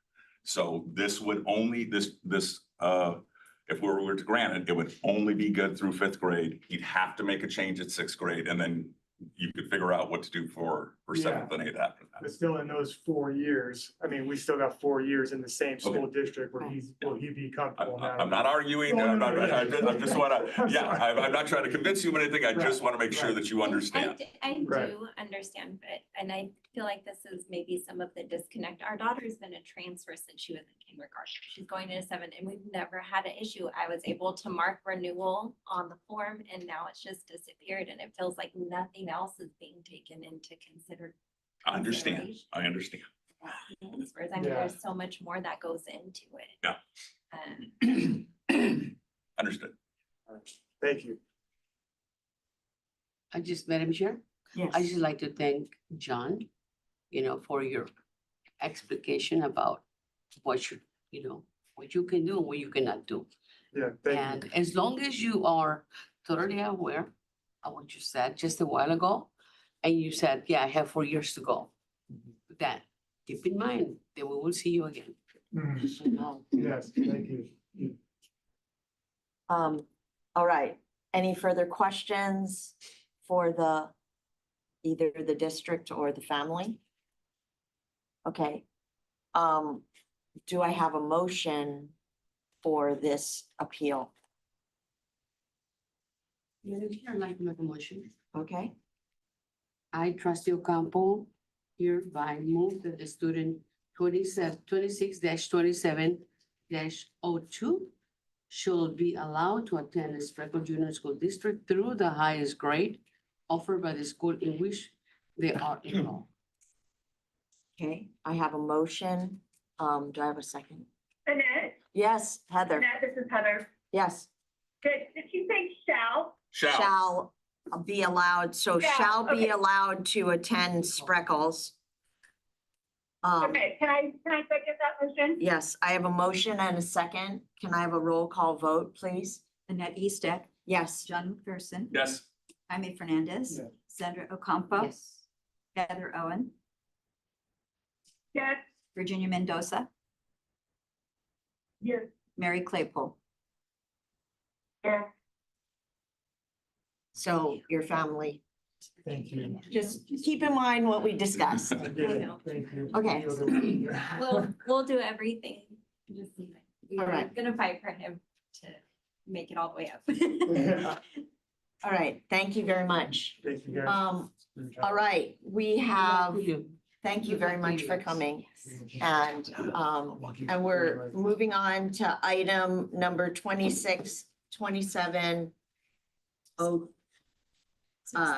Item? 03. Oh, item 6.4, sorry. 6.4. And if we Yeah. could ask the parents to come forward and just, as a, so we have the next set of parents. Do we also have, the parents for item 6.5 in the room as well? I haven't got that information yet. Alexa Espinosa? Okay. Okay. The reason I'm asking is we're trying to make up some time. And so we know that you were in the room. You've already heard us state the powers of the county board and already do all the introductions. So They did, we're but gonna the other skip that. parents did. Right. We Yes. will start it again with you, and we're hoping that the parents that come after you are also in the room. 6.7 is here. 6.7 is here. All Just right. trying to speed it along. All right, so you've heard a lot of what we've already gone through, so we'll skip the introductions and the rest of the stating of the powers. And you heard what I said about the methodology of what we're doing. We're gonna have you go first and then the district. And then you can have further comment on the districts and the district can have further comment on yours. So let's go ahead and have you step up to the microphone and explain to us about your situation. Hello, my name is Jillian Newman and this is my husband Shane Newman. We're here to discuss our son. We have some people on the phone, so if you could use the microphone, please. Yes. Sorry. That's fine. Okay. My name is Jillian Newman and this is Shane Newman. We're here to discuss our son Casey Newman and the transfer from Soledad Union School District to Salinas and the denial from Salinas City School District. Our son is a nonverbal autistic student and he actually attends therapy up here in Salinas. And right now he has therapy 4 to 5 days a week here in Salinas after school. And we both work here in Salinas. So there's a lot of transportation to and from Soledad to Salinas every day. And we don't have anybody in Soledad to take care of him after school or do the transporting. And having all that extra time in the vehicle is also limiting our ability to put him in to other outside therapies that he needs, like speech. Right now, he really only has time for ABA therapies. And that's pretty much full time. His day starts at 8 a.m. at school and he's in therapy until 6:00 p.m. And then we go to back home. So a lot of limitations on the time that he is able to access necessary programs outside of school. Yeah, so our morning, when we get him up, we basically get a chance to get him up, get him fed, and then one of us gets to drop him off. He also has a brother who is at Buena Vista right now. Obviously, 2 parents, 2 kids, 2 different spots. We gotta go one direction or the other. We both work full-time here in Salinas. I work on Corral de Sierra. She works at Taylor Farms, both 40+ hours a week. So once we drop one of the childs off, then in the middle of the day, one of us has to leave work, go all the way to Soledad. Nobody's fault that we live there. Pick him up from school, bring him to his therapy, which coincidentally here is in Salinas. And then we go back to work, and he attends his AVA therapy. We get to go pick him up afterwards, and then we travel home. I feel like he spends quite a bit of time in the vehicle. We don't get a whole lot of time with him, and we would like for him to go to more therapy. And if he was in school here in Salinas, where the rest of the therapy stuff is, instead of spending 2 hours in the vehicle we could use that towards speech. It'd be so awesome for him to start talking. And just seeing how the behavioral thing has worked therapy wise, I think that would be a huge thing for him. And for his parents too, spend a little more time with them and be able to leave at like 5 and get home earlier or whatnot. So I definitely think it would benefit him. Thank you. We'll have the district speak now, and then you'll have the chance to ask further questions. Good morning again, members of the County Board of Education, Dr. Gus, Mr. and Mrs. Freeman. Again, my name is Esteban Hernandez, and I am the Executive Director of Student Services for Salinas City Elementary School District. And we respectfully request support of the district's decision to deny the inter-district transfer request submitted for Casey, a second grade student. Casey's school of residence is within the Soledad School District. The stated reason for the request is for parent employment. However, due to the programs needed within the IEP of the student, the space for the needed program has reached capacity. The capacity for these classrooms is 12 students per class. And just wanted to point out again that there are currently no interagency agreements between Salinas City and Soledad or any district within Monterey County. I had some more data that was provided to you, Dr. Gus, by our superintendent to give you some context about impacts within special education in Salinas City. If you allow me, I will go ahead and read it. So last year, as you may recall, we reclaimed the classrooms we had previously leased to Monterey County Office of Education because of the significant growth in the number of our own students qualifying for special education services.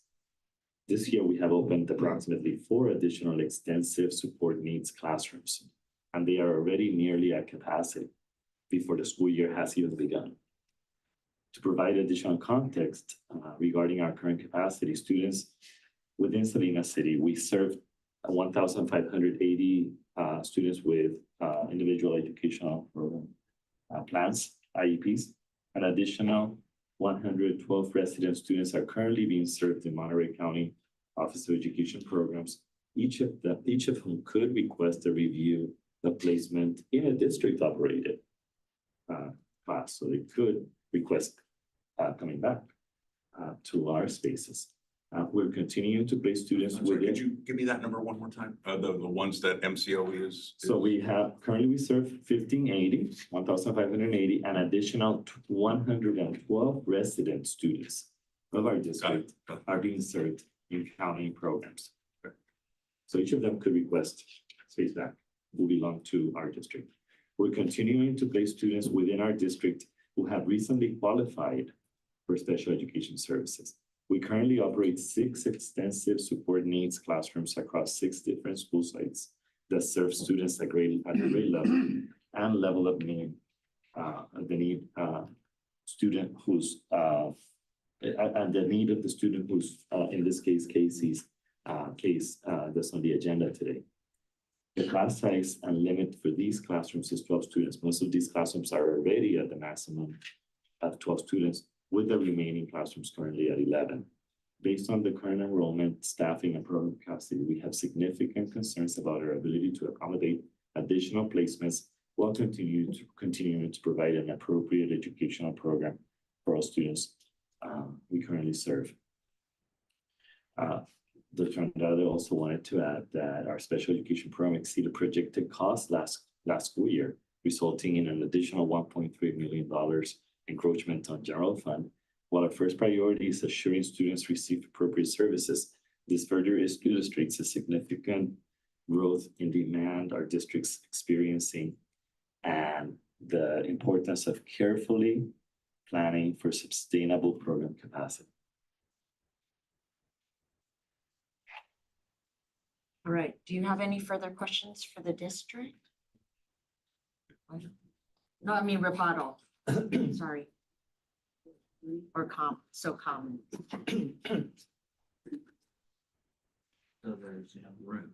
Yeah, they're saying that there's no room, pretty much. That's right. Right. That was the basis of the initial design. Right. Okay, and do you have any rebuttal? I gave you the. Okay.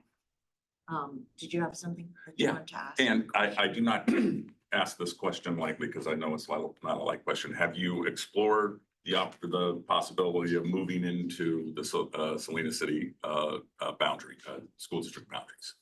I think it's easier said than done. Yes, Yes, we yes, have yes, yes. actually several Discussed times. it many Yeah. times, and it's, honestly, it's not feasible. Yeah, and I feel for you totally. The law of the state of California says that districts in this case, Salinas City, their first legal responsibility is to make sure that they are covering the needs and the services for the students who live within the boundaries. So if you were able to find some way to get within the boundary, then they can't say no. And they do have, as the representative said, Dr. Hernandez said, it is a difficult situation to manage. And, I'm sympathetic to both. Their first responsibility is to make sure that they are providing the adequate services for the people who live in the district. I guess as a question for what you said, maybe. So if you're already at peak and then we moved here, They have to figure it out. then they have to, okay. I'm like, that doesn't have, all right. Which is why it's difficult for them to take you. They're already pretty much at capacity. Because if they were to take you and And then then someone somebody else moves moves in, so, Or moves from a county program. right. To being served by one of the district classes. Right. Right, so and thank you for that, but there's 112 students who live within the district who are Already served. doing outside. programs not associated with the district. If those parents were to make that choice that they want to go back, they have to take them. It's not, they can't say, no, we're not taking you because you weren't here before. The law says if they live within the lines, they have to take them. So it is a significant challenge for the district to manage all that. Deneen, is there any would this be a situation that a county program could help with or no? Well, I'm just curious, is he already being served in a county program? In Soledad Unified School District. Who's his teacher? Well, he was with Ms. Vasquez at San Vicente Elementary. And they said that if he was going to be. Okay. So was he just recently identified or? No. He's been diagnosed since he was 4, he's 7. Because we tend to serve the moderate to severe, but they must have their own He is moderate. moderate to severe. So they must have their own moderate to severe program there. They have some classes, yeah. So So they he's- say it's They're already, equivalent to the county programs. okay, But they have, and they're already meeting his need. They're already meeting his need. And Yeah. so they can't inter-district, I don't know how this works with the county or other districts. Nope. That hasn't come up. Yeah, so the County Office of Education, we provide a service to the districts who are, where it's more efficient or effective for the county to serve the students. So in this case, the district has their own program, they can serve him, they are serving him. Therefore, they wouldn't send him to a county office program. I'm trying to think how to explain this a little bit better. Well, I think I'm going to ask the question I think Annette is trying to ask. Right. does the county provide similar services, county only, in Salinas, city of Salinas? It doesn't work that way. So yes, we do have classes, but it's a referral system. So the district of residence would have to refer the student to our program. And then we do the same thing as districts. We look to see, do we have the capacity or are Okay. we already over enrollment? Okay. Because if we don't have enough space in our classes, we still can't serve them. And at the end of the day, it's the responsibility of the district. Sure, sure. Not saying how this whole thing's gonna go. Yeah. But potentially is that a solution that could be explored for this family that Soledad would release them, give a release for To put them in a county program. here in Salinas. Possibly. I mean, Okay. it's already been released by Soledad, Right. correct? Right. Yeah. But the difference is this, when Soledad releases the student to a new district. Yeah. The new district is responsible for the associated costs to serve the student. If Soledad releases them from their program so that a county office program here in Salinas can serve them, then that's an additional cost to Soledad, which is much higher than them serving the student directly themselves. I And so So they may not choose to release that in that case because they have a program. Yeah. Right. We only serve the students when the district doesn't have the program that can meet the I needs of see. the student. Well, to play devil's advocate, if the program in Soledad is impacted, and, having one student less to serve in Soledad because they did release this, the student, that is something that is probably worth the conversation. Right. Yeah. Well, and also he isn't receiving his speech services right During now. the summer, he isn't. Well, definitely not during the summer, and he Okay. was during school, but it was not very, never mind. It just, Okay, it yeah. wasn't, it didn't work out for him. He Okay. actually went Yeah, down, because he wasn't getting enough, Okay, and that's why we're reaching for Other- able to do it outside of the school, forget the name of the one that he was. Yeah, Samson. we're just, Trying to problem solve. trying to problem solve the situation. So, Heather, I believe you had some of what was read was because of your additional questions. Do you have any other questions for the family or the district? Thank you. Yeah, I do. Thank you. And I appreciate the numbers showing that the program is impacted. Looking at the letter dated June 24th, the parent wrote that said that they did ask the school district specifically which programs were full and to provide information about the capacity. And my question for the district is why didn't you respond to that question from the parent?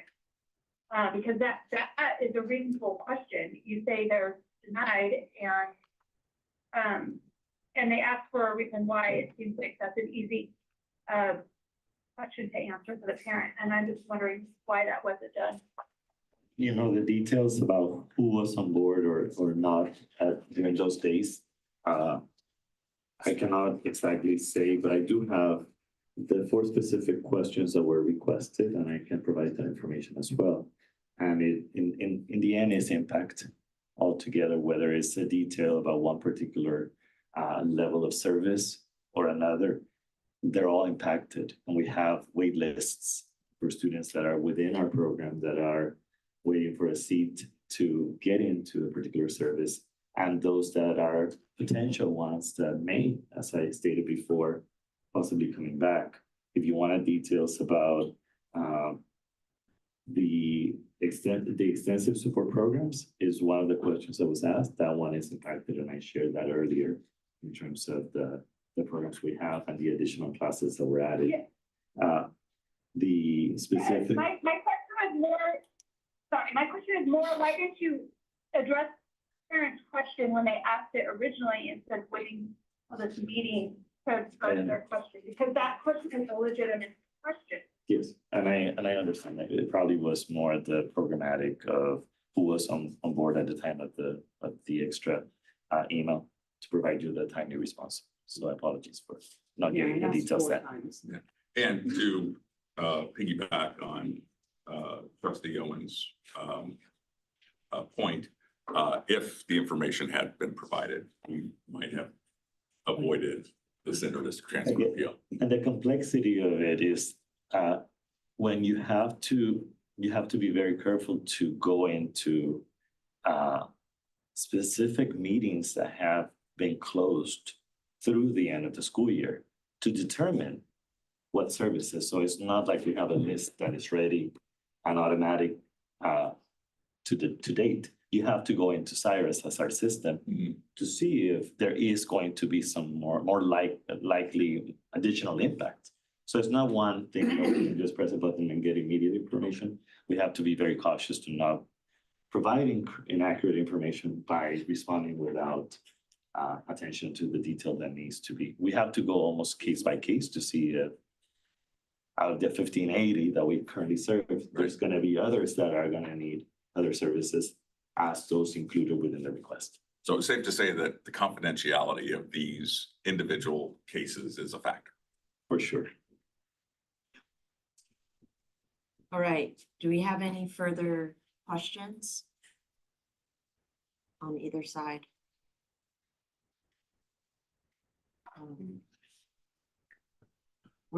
It's our questions, so anyone else have any questions, or does anyone want to make a motion on this one? I'll make a motion. John? So I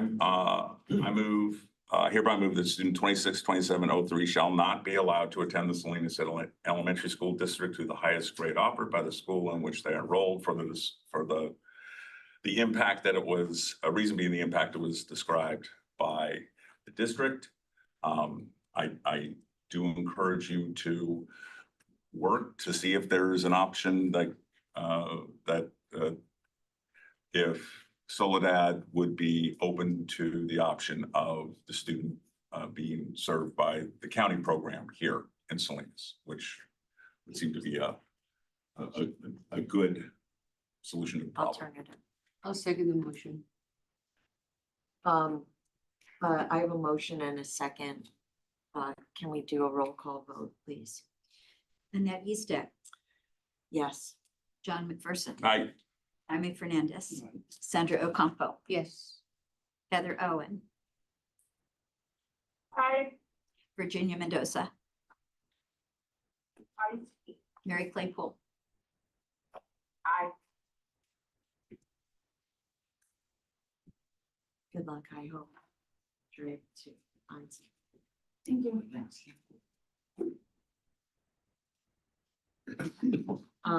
Okay, moving on to items 6.5 and 6.6, which are student numbers 26, 2704 and 05.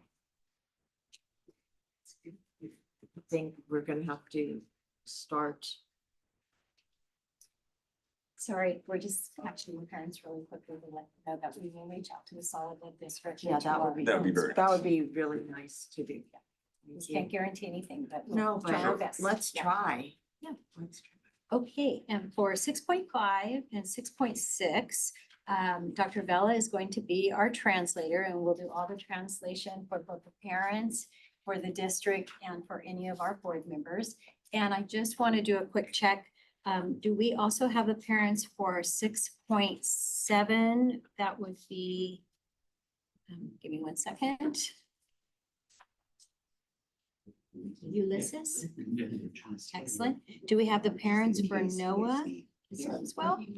Very good. Okay, the reason I am asking is because in order for us to expedite our appeals, I'm going to introduce the staff, the board, and state the powers of the board only once. And that's on behalf of all 3 of these appeals. Okay? And Dr. Gus, for this case, they understand English. That has just asked me to translate his comments. Oh. But otherwise they. Oh, okay. They're okay. Excellent. So we won't translate the powers of the county. Thank you. Okay, great. So To my right, we have Dr. Portes, our Deputy Superintendent.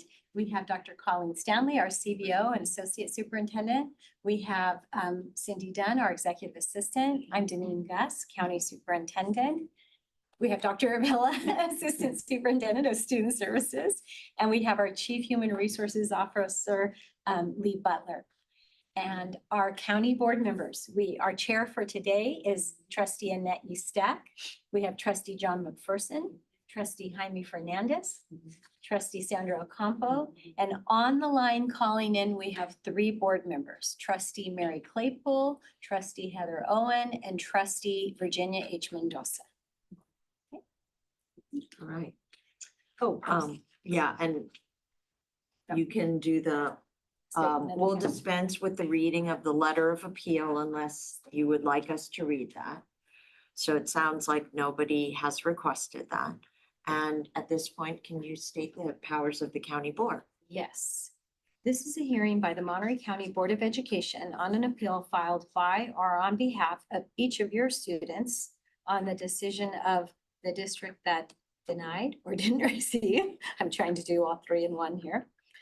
The students' parents reside within the, skip that part. A summary of the case has been prepared by the County Office of Education and has been distributed to the County Board of Education. That's this entire. Section 46601 of the California Education Code authorizes the Monterey County Board of Education to make a decision on this appeal. The county board may also send the matter back to the district that denied the interdistrict attendance request if there is significant new evidence introduced during the appeal process. The county board policy 5117.1 on interdistrict attendance appeals directs the members to review the basis of the district's denial to determine whether there are unusual conditions that justify intervention by the county board. Also, granting the appeal must result in improving the educational and/or health interests of the student to such a critical degree that substantial positive results in the educational services to the student will result. Right. And the procedure for the hearing itself will be that the appellant, so the family, the parents, will be presenting why we should consider your appeal. And then after you are done, the district will be doing their presentation. And then you have a chance to make any comments about what the district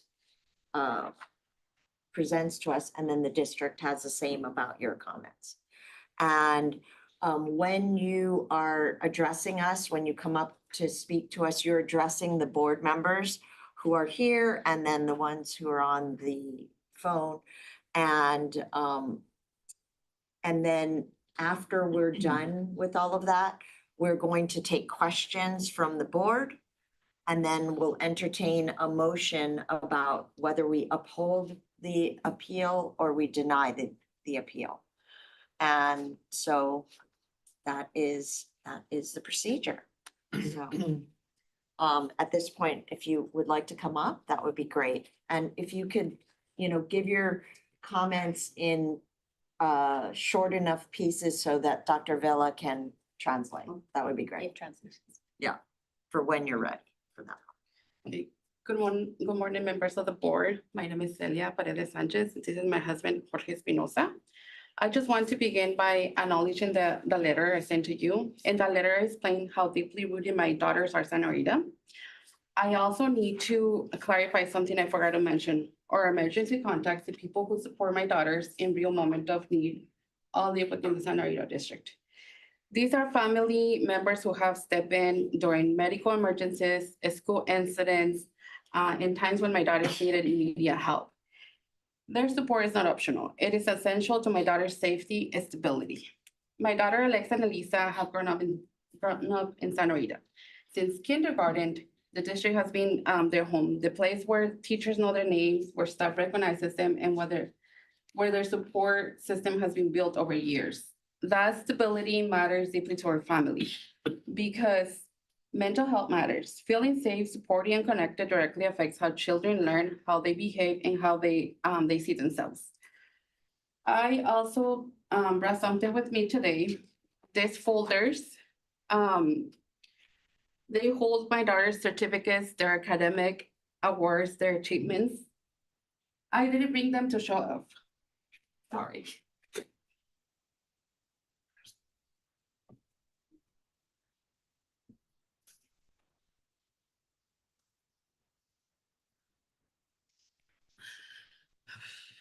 I brought them because my girls has me too. I'm sorry. They want you to see who they are. Yeah, they're good students, they work hard. They care about their teachers, they care about doing well. This certificate represents everything. Years of effort, consistency, and pride. Before I close, I want to share my daughter's own words. They asked me to tell you that they're truly happy at New Republic.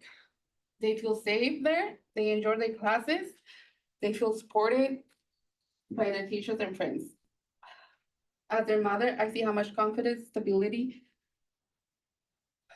that environment gives them. I see it in the way they wake up every morning happy, wanting to go to school. I see it in their smiles. This decision is just not paperwork. It affects their well-being. My daughters are thriving where they are, and I'm here today because I'm fighting to protect their stability for them. I respectfully ask you to consider and allow my daughters to remain in the school community where they feel secure, supported, and happy. Thank you for your time and consideration. Yo solo quiero añadir, que mis hijas han estado allí en la escuela desde kinder. Tengo una mayor que ya va para high school. Ellas todos los días se levantan contentas y lo pienso que también sería bien que las dejen ir porque va a ser un costo menos para el distrito que les pertenecen. Al distrito de Santa Rita ya las aceptó porque he estado siempre con ellas. Sería un costo menos para el distrito. Podrían agarrar otros estudiantes de otro lado. El dinero que iban a usar para ellas se las pueden dar a otro estudiante fácilmente porque son 2 estudiantes menos que nunca han estado en ese distrito. Pertenecen, pero nunca han estado. Eso es un costo que sería adicional para el distrito si ellas van a ese distrito. I just want to add that my daughters are happy at their school, and that regarding their move, they've been at Santa Rita District since kindergarten. I have an older daughter that is now in high school as well. In regards to the move, it would be less cost for the Salinas City District in allowing my 2 girls to remain at Santa Rita. They could certainly make up for that with accepting other students into their district, but my girls have been established at Santa Rita. Sería todo. Gracias. That would be all. Thank you. Dr. Mathis. Good morning. I think we were here, Esteban Hernandez, Executive Director of Student Services for Salinas City. Yeah, good morning, members of the board, Dr. Gus, Ms. Paredes, and Senora Espinosa. On behalf of the Salinas City Elementary School District, we respectfully request support of the district's decision to deny the inter-district transfer request submitted for Alexa and Alyssa, 4th and 3rd grade students respectively. Their school of residence is Loma Vista Elementary School. The stated reason for the request is to continue the renewal since the students have been adjusted to their current sites for a while. The circumstance does not meet the criteria we currently have under the Ed Code for inter-district transfer approvals, and there are no interagency agreements between Salinas City and Santa Rita School District or any district in Monterey County. The family's residence is within 0.3 miles walking distance from the school of residence, while the requested school is approximately 1 mile away. This supports the district's position that the request is based on anticipated preference for care arrangements outside the district rather than a demonstrated ability and in this case, it was more continuity, it wasn't just established as necessarily care. The district supports are designed to assist working families, including before school supervision, beginning at 7:30 a.m. and expanded learning through 6 p.m. These services provide safe, structured, and flexible options for families within the district. Additionally, I wanted to stress that our district offers dual immersion advanced learner services and project-based learning. We would love to offer that to your daughters. So just wanted to congratulate them for the good job as they're doing. We would hope to support them in Salinas City as well. Right. Do you have any? I just wanna let you know that they do not qualify for dual enrollment. I am aware of dual enrollment, and they need to start since kindergarten. One of them is gonna be in 3rd grade. One of them is gonna be in 4th grade. It's too late for them already. Also, it was mentioned that in the morning, I watched previous board meetings, and it was mentioned that they offer childcare in the morning. They do not. It's breakfast. And then I did hear from other that they take the kids to the cafeteria, and the kids are there supervised. In San Diego District, they do start offering lunch at 7:30 in the morning as well. Both of us work at 8 in the morning, so we drop the girls around 7:35 to 7:40. They offer breakfast in there as well, but they do not hold the kids in the cafeteria until classes starts. They're allowed to go out there in the park and the playground to socialize, relieve their energy, whatever, and that helps the kids to start with a good morning. So I don't want my child to be waiting 20 minutes in the cafeteria, sitting down, so classes will start. Thank you. Thank you. Just a point of clarification for the family. Our dual immersion program starts kindergarten, because we're looking at even starting in TK. However, if the students are bilingual, they can test in any grade beyond TK and 1st grade. So all it would require would be a consultation with our coordinator of dual immersion. If you would like them, if they're bilingual and fluent in Spanish and would like to begin dual immersion like in 3rd or 4th grade, they definitely can, but the procedure is a little different because they're not starting the program. But if they come in with pre-literacy or fluency in Spanish and you would like them to be bilingual within our dual immersion program, they certainly can. We do have a testing in program that allows on a case-by-case basis evaluation of students whose parents would want to enter, who may join the district after kindergarten 1st grade, but they still would want dual immersion. We test them, and if they meet a certain criteria, then we just don't want to put them in a space that may be overwhelming for them without an assessment that they are. So that certainly is a possibility if you're interested. So any questions from the board of John? For parents, just confirming that both daughters have been on previously approved interdistrict transfers, and this is the first time that. This is our 3rd renewal. Or I think my youngest started their kindergarten, so this is the first time we get denied, and I do believe that the process, maybe I didn't question enough because I know of another parent that asked more questions, EdCode and everything, and she got approved. Same situation as me. All right. Any further questions? How about Mr. from the Hernandez phone? has a Oh, question. Just wanted to make sure there's that understanding that there will be a need for an additional request after 5th grade, just like we've seen in previous cases, because Santa Rita the approvals are by school. So their school district is a 6th, 7th, 8th school district. Ours is through 6th grade, and ours roll over to the high school district, which is a 7th, 8th middle school. Good point. So if your appeal is approved, it is only good to the grade span of the school that kids attend, and that ends at 5. you would have to apply again for the sixth grade, because this appeal would only be good through the fifth grade.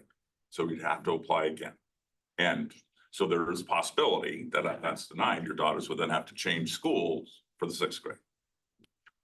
Understand? Yes. Okay. We can still do the same. Okay. Reapply. And we then try moving it with the. With the area. Right.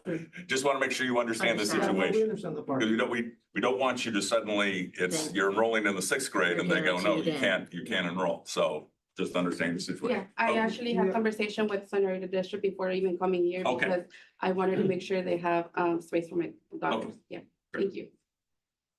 Any questions from the phone? Do I have a motion for both daughters, which are 262704 and 262705? Okay, go ahead, Jaime. I hereby move the student 262704 and 05 be allowed to attend Santa Rita School District to the highest grade offered by the school in which they are. Okay, Second. so we have a motion and a second on that they shall be allowed to attend Santa Rita Union. Can we do a roll call vote, please? Annette Eastet, Yes. John McPherson. Yes. Jaime Fernandez, Sandra Ocampo, Yes. Heather Owen, Aye. Virginia Mendoza, Mary Claypool. No.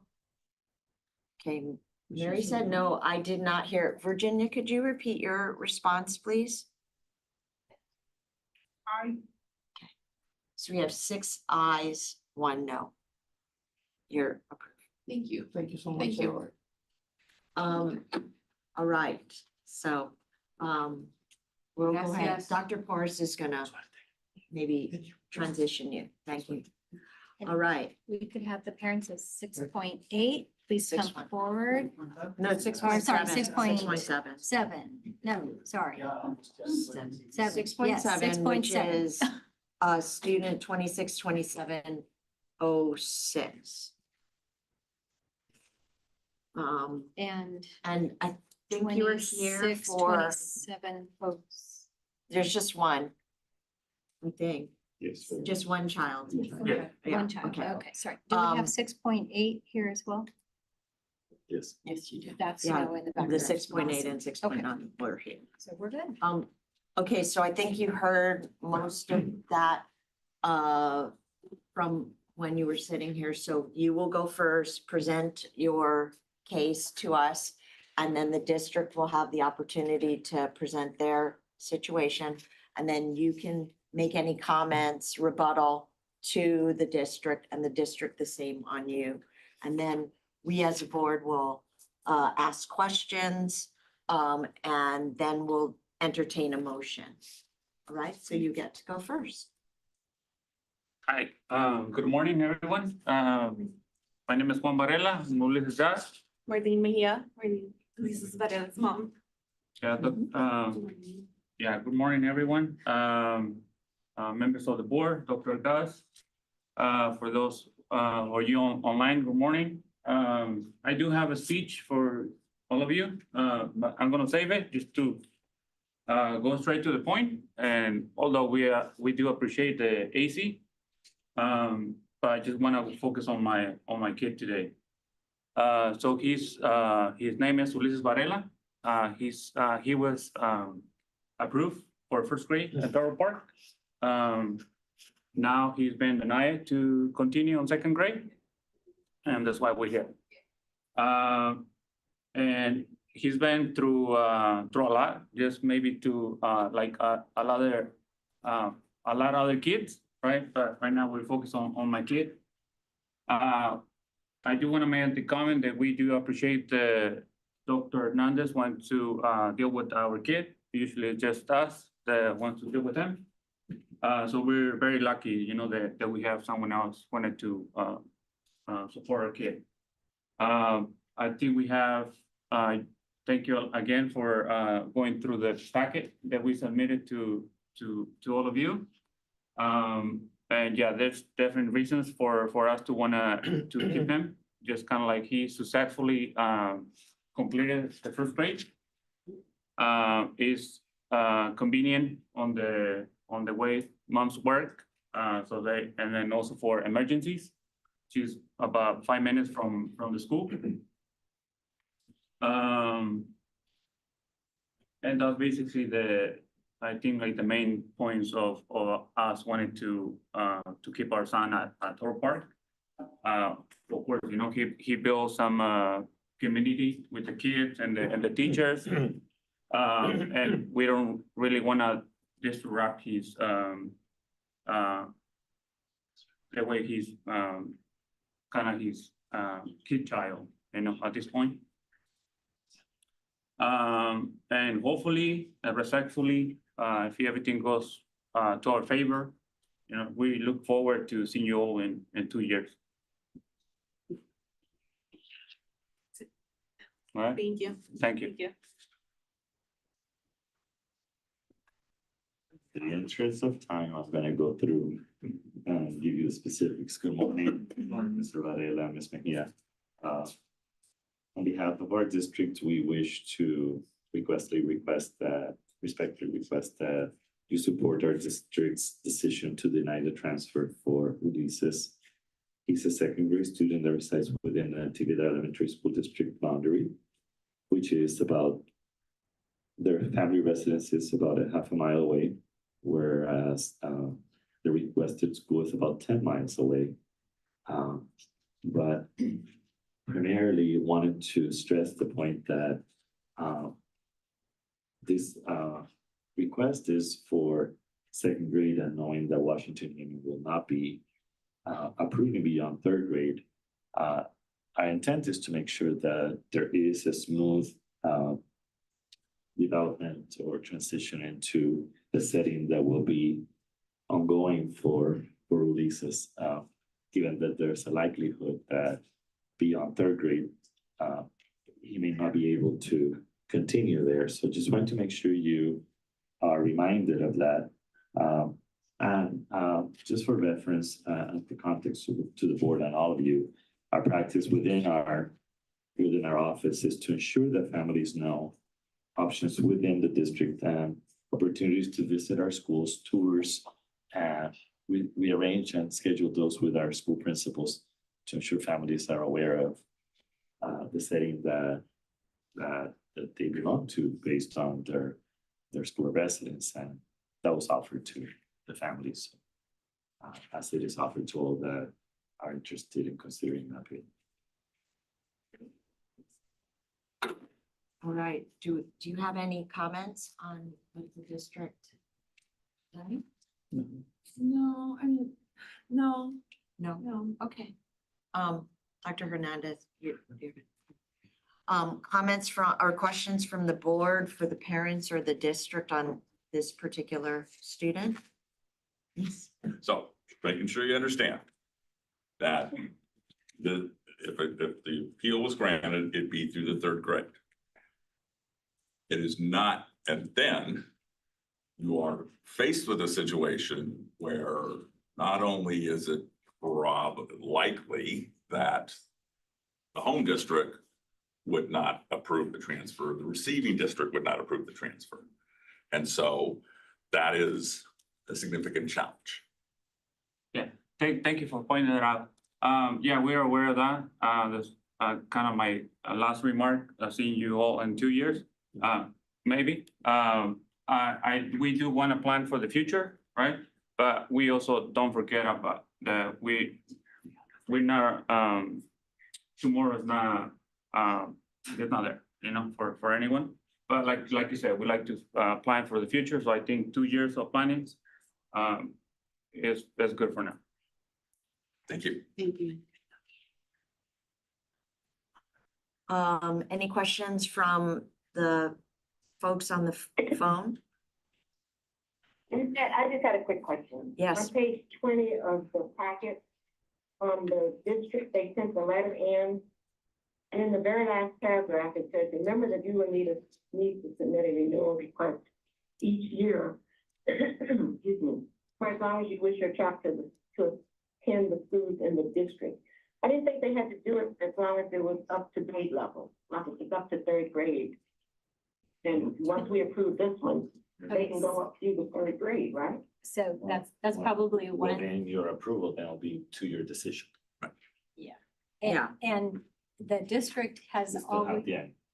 So just a reminder that the district's view of the 4660 ed code that discusses the grade span is not the same view as the county Boards, boards. council. Yes, and so they have traditionally had that on their form forever. Here. Yes. Right, and it's actually on the letter from Washington Union as well. Right. So, Board We letters just need to don't be agree read. with their Right. assessment. just, okay, just so that, you know, in our view, it's Or the grade span. grade span for the school that they are currently allowed to attend. All right, I just like to. I just want clarification, right? okay, yeah, we're at questions, but I just like to make a comment that you guys are lucky to being approved by Washington School District. You know, I agree. you guys are lucky because lately, within our last board meetings, a lot of people are trying to get into that district, Washington School District, and they've been denied because the lack of whatever they're going through right now. So you are being blessed by being, accepted by them. Yeah. So. Yeah, just hopefully like my to luck let- is with me today. And just for clarification, it's really not about luck. It's about that ed code 466. Did I get it right? 466. 6-0. So, which says forward. that they get to continue through the grade span. And so that is why we want to be very, very clear. Once third grade, then you are not likely to be approved again by Washington Union because you've been getting all the letters from the district and hearing all the public meetings for parents.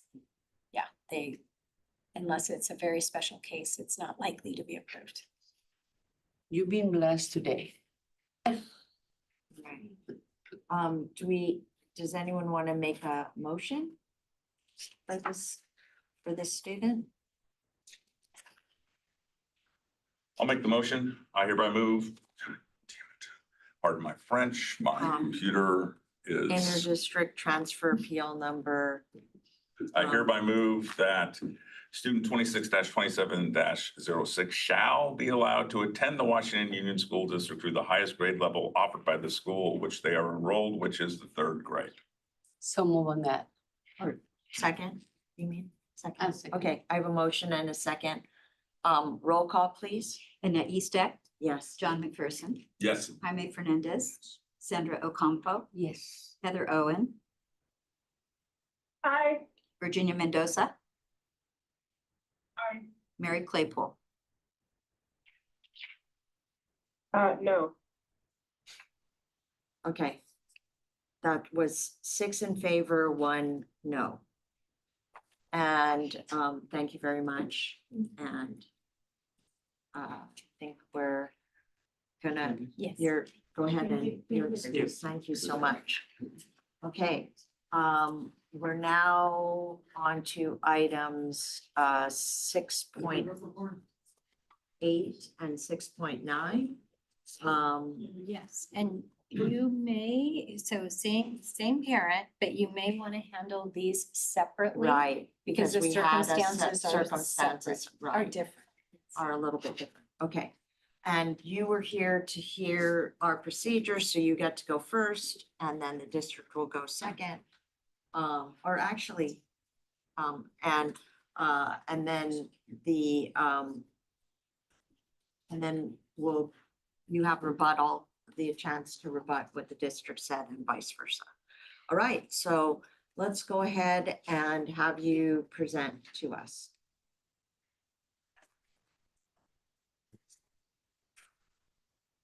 Good morning, everyone. Morning. Morning. My name is Bianca Romero. Thank you for taking the time to hear my appeal today. I am here because I truly believe that granting my child's inter-district transfer is in their best educational interest. This request is not about convenience or preference. It is about providing my child with stable, supportive, learning environment they need to succeed.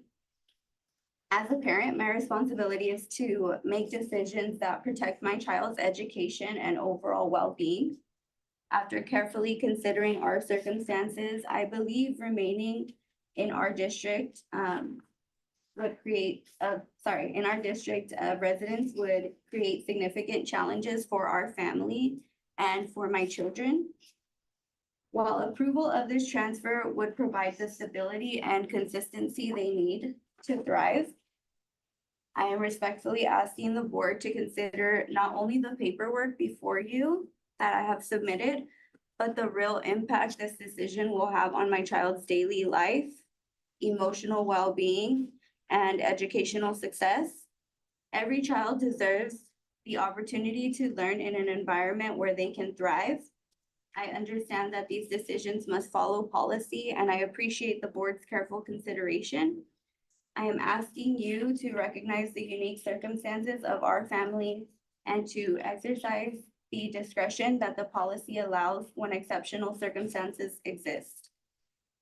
Going off of my speech that I had already put in my phone, ready.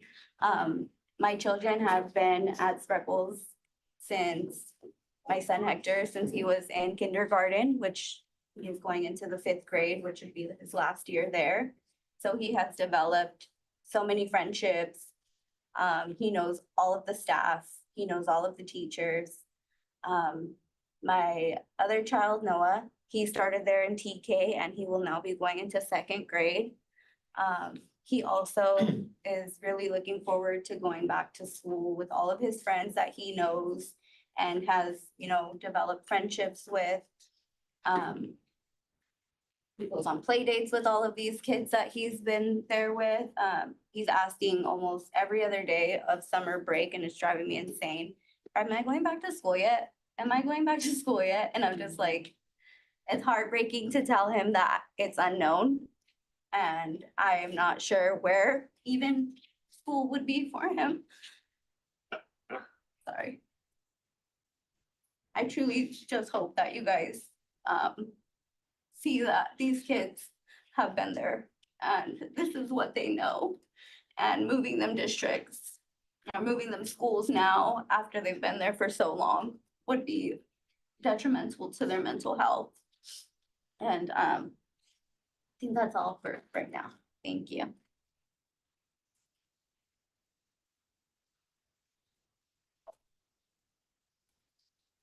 Good morning, again, members of the board, Dr. Gus. And Mr. Romero? Mrs. Romero. Mrs. Romero. On behalf of the Salinas City Elementary School District, we respectfully request support of the district's decision to deny the inter-district transfers submitted for Noah and for Hector Romero, 2nd and 5th grade students respectively. The school of residence is Sherwood Elementary, which is within 0.2 miles from their home, while the requested school is more than 4 miles away. Our district provides support for families who are working families, including before school supervision through our breakfast program at 7:30 in the morning and extended learning through 6 p.m. In addition, we have comprehensive educational opportunities and student support services, including dual immersion, advanced learner services, and project-based learning. I had a question, Mr. Romero. Yeah. My staff had made a note that you had inquired and had expressed interest in having the children attend the STEAM Academy, which is one of our schools. That was only for one of the children, and that's only if worst case scenario today. And can you clarify, was that for Hector or Yes, for it Noah? was. Our STEAM Academy is our primarily virtual school. It used to be called the Salinas City Virtual Academy. Now it's the Salinas City STEAM Academy. It offers virtual and in-person opportunities for learning. Do you have any rebuttal of? While I am very grateful that they do offer before school services and after school services with staff, and I'm sure that the children there are very safe. My family and the people that I'm closest to and trust my children with all live in the Spreckles district in the Las Palmas, Indian Springs.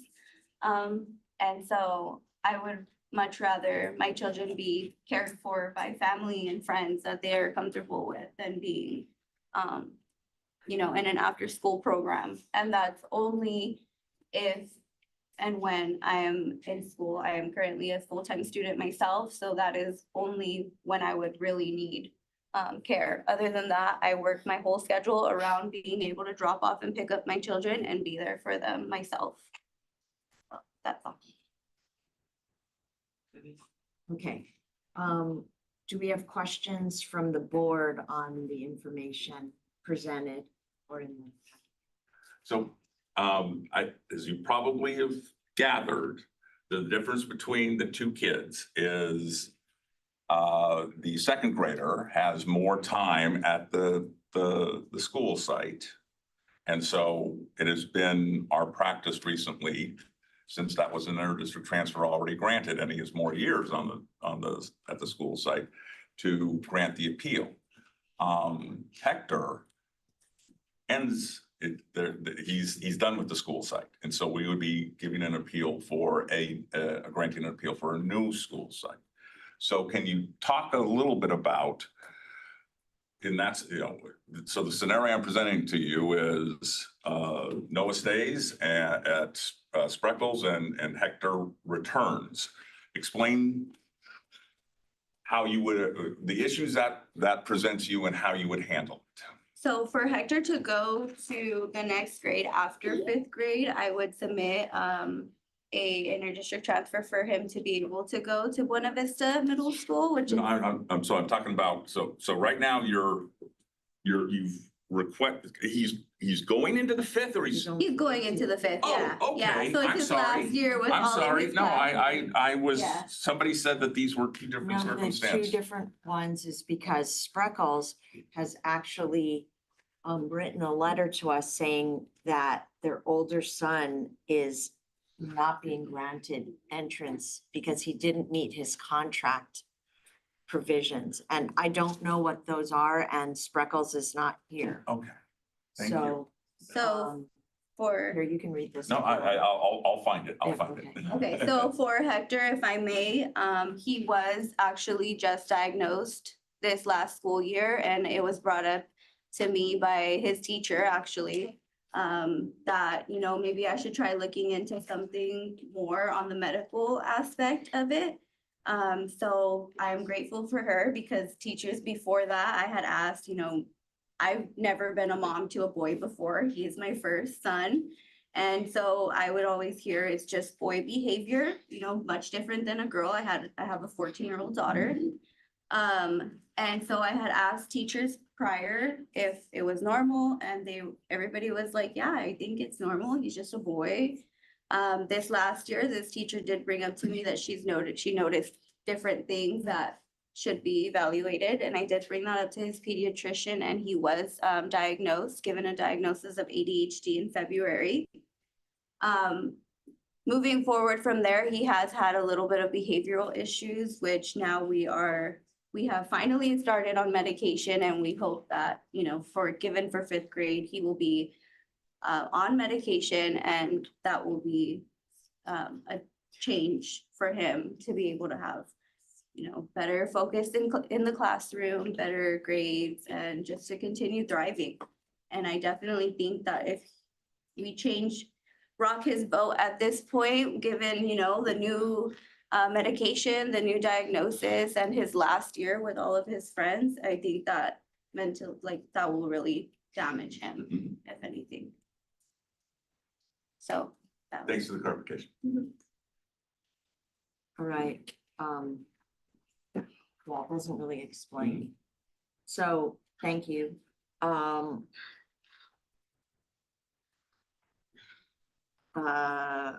Does anyone have any further questions? I just Next, do I have a next? Yes, Heather, go ahead. I want some clarification on that, issue. If Freckles is not an inter-district skill for him to enter into Freckles, this is an inter-district skill for him to be released from Salinas City. So if we release him from Salinas City, there would have to be a whole nother transfer case. Right. To enter into Freckles. And I want to clarify that that's what we're here for, right? It sounds like it might be that way. It is that It way. is that way. Yeah. So they're gonna, unless, yeah, we can't do that in this No, action. no, because you've gotten a letter, but you have not received, they're basically saying, we're not going to approve, but they have not done that. You don't have the form yet that says, has the check mark from Spreckles yet, do you? No. Okay, great. I'm sorry. Spreckles wrote a letter to us about the older child saying they don't plan to He is not being renewed. for his inter-district transfer in, but we cannot take action on, we're only taking action on the Salinas City side of this, is that correct? Yes. Oh. And Yeah. you cannot, as a county board, you can overturn the decision from the Salinas City side. But even if Salinas City approved for Hector to go to Spreckles, you cannot overturn Spreckles' denial because that, as per, the law does not allow you to overturn a denial that was due to a behavioral reason, Issue. because that is a factor in a district's decision. So that's, Not reapproved. so it's not appealable. It's- Okay.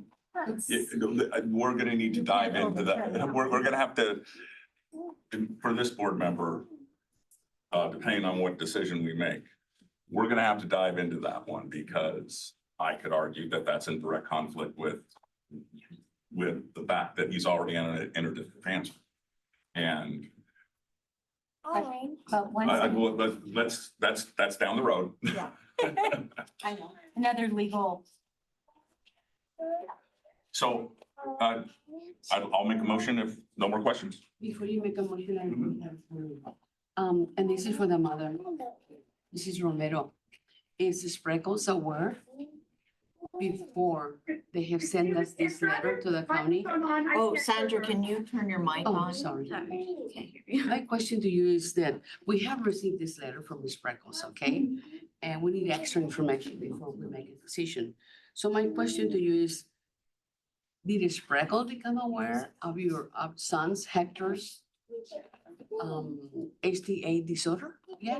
Yes, yes, he is now on an IEP, yeah, as of fourth grade. All of those steps were being taken. They're aware of it now. Yeah, because my biggest concerns of your application is that you're applying for childcare and social emotional needs and family support. Those are your main keys. Yes. Okay, so with that in mind, just point out our criteria does provide, it does look into the child care, make a decision. But I do feel like this is a very special test that you're appealing and you don't have the further information yet. I understand. So don't take it in the wrong way. Okay, yes, I understand. Thank you. Okay. Any further questions? John, you said you were gonna Yeah. make a motion? I hereby move that student 26-2707 and 26-2708 shall be allowed to attend Spreckles Union District to the highest grade offered by the school which they are enrolled, as we are only dealing today with the denial of Salinas City. And that is consistent with the criteria that both of these students are on inter-district transfers that have been previously approved. So I make that motion. Second that motion. So to clarify for the parent, that doesn't mean you get to go to Spreckles still, because they've still denied you. You would have to appeal that denial as well. Okay. So the next step is to actually submit an interdistrict transfer request to Spreckles. No, you did that already, and she was denied.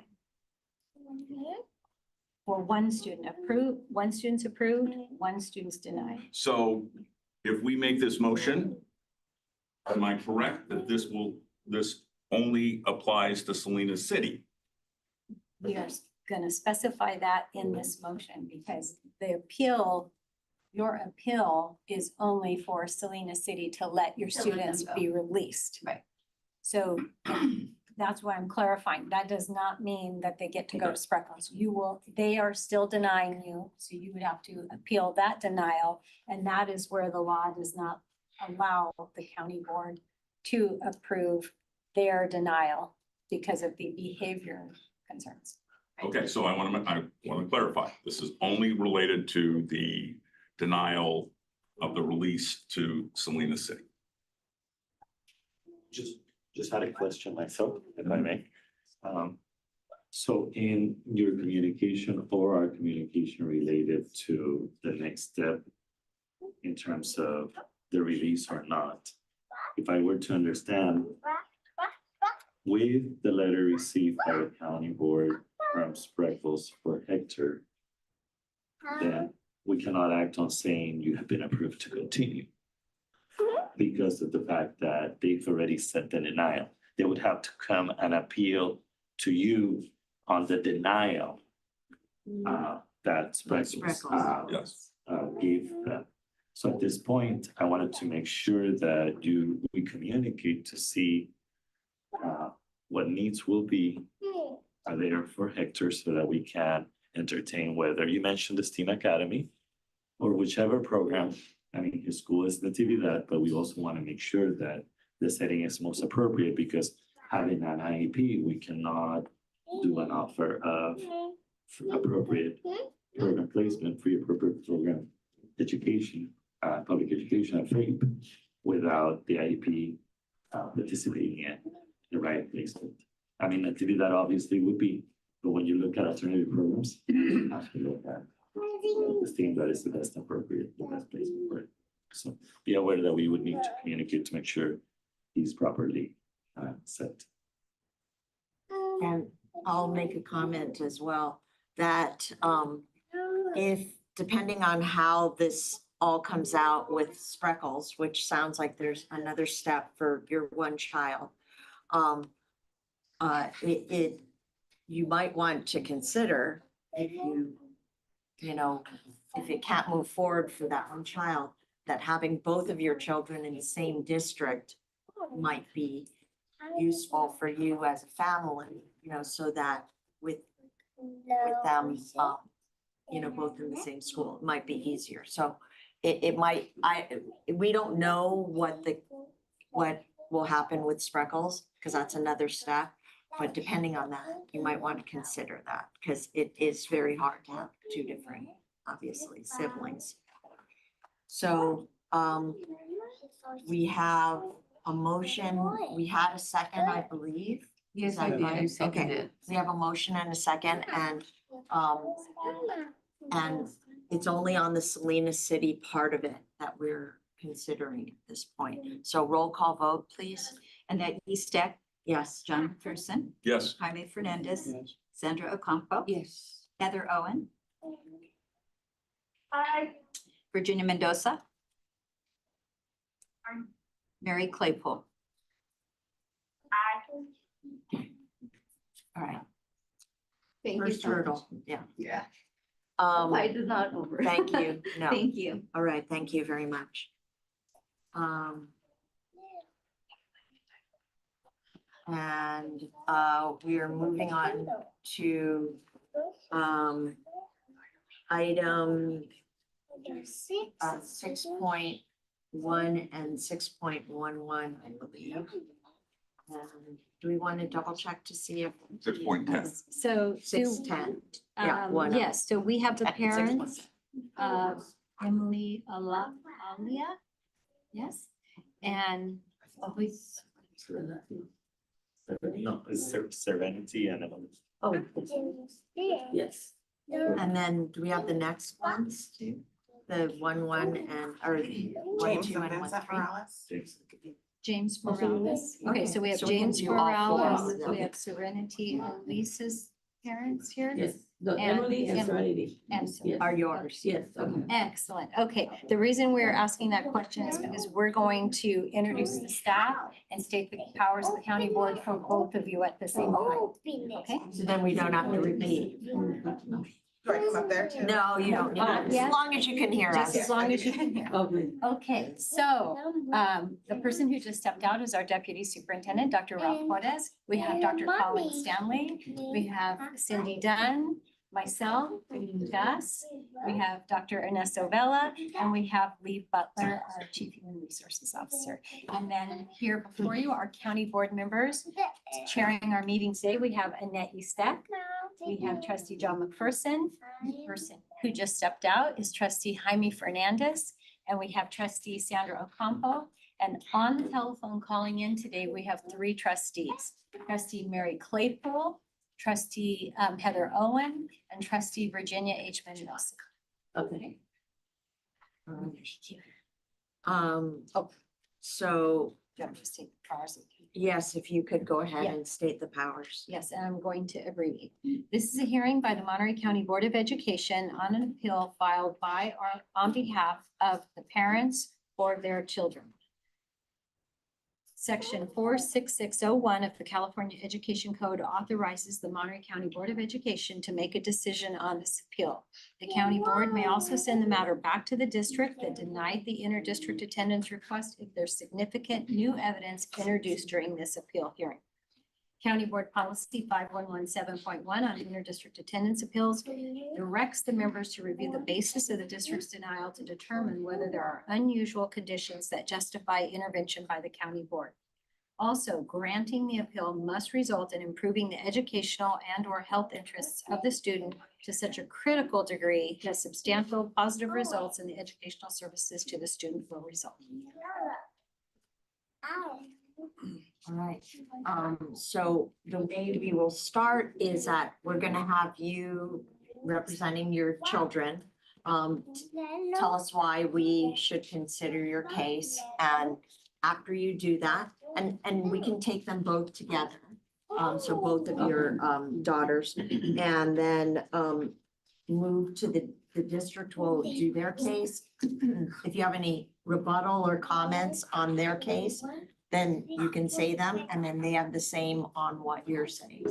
All right? Come on up. Thank you. Okay, so I'm here to, this is nervous. Oh, yeah, And don't, you might want to pull the microphone Okay. down. just a right, little because we have people on the We do have people phone. on the phone. Right. Okay, so I respectfully request that you consider my appeal to both of my daughters, Emily and Serenity, to remain enrolled of Bloom Public.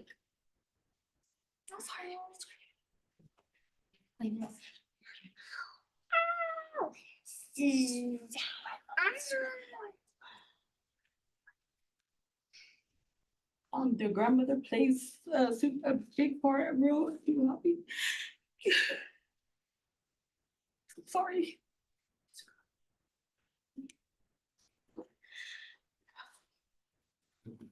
Taking care of both of my girls.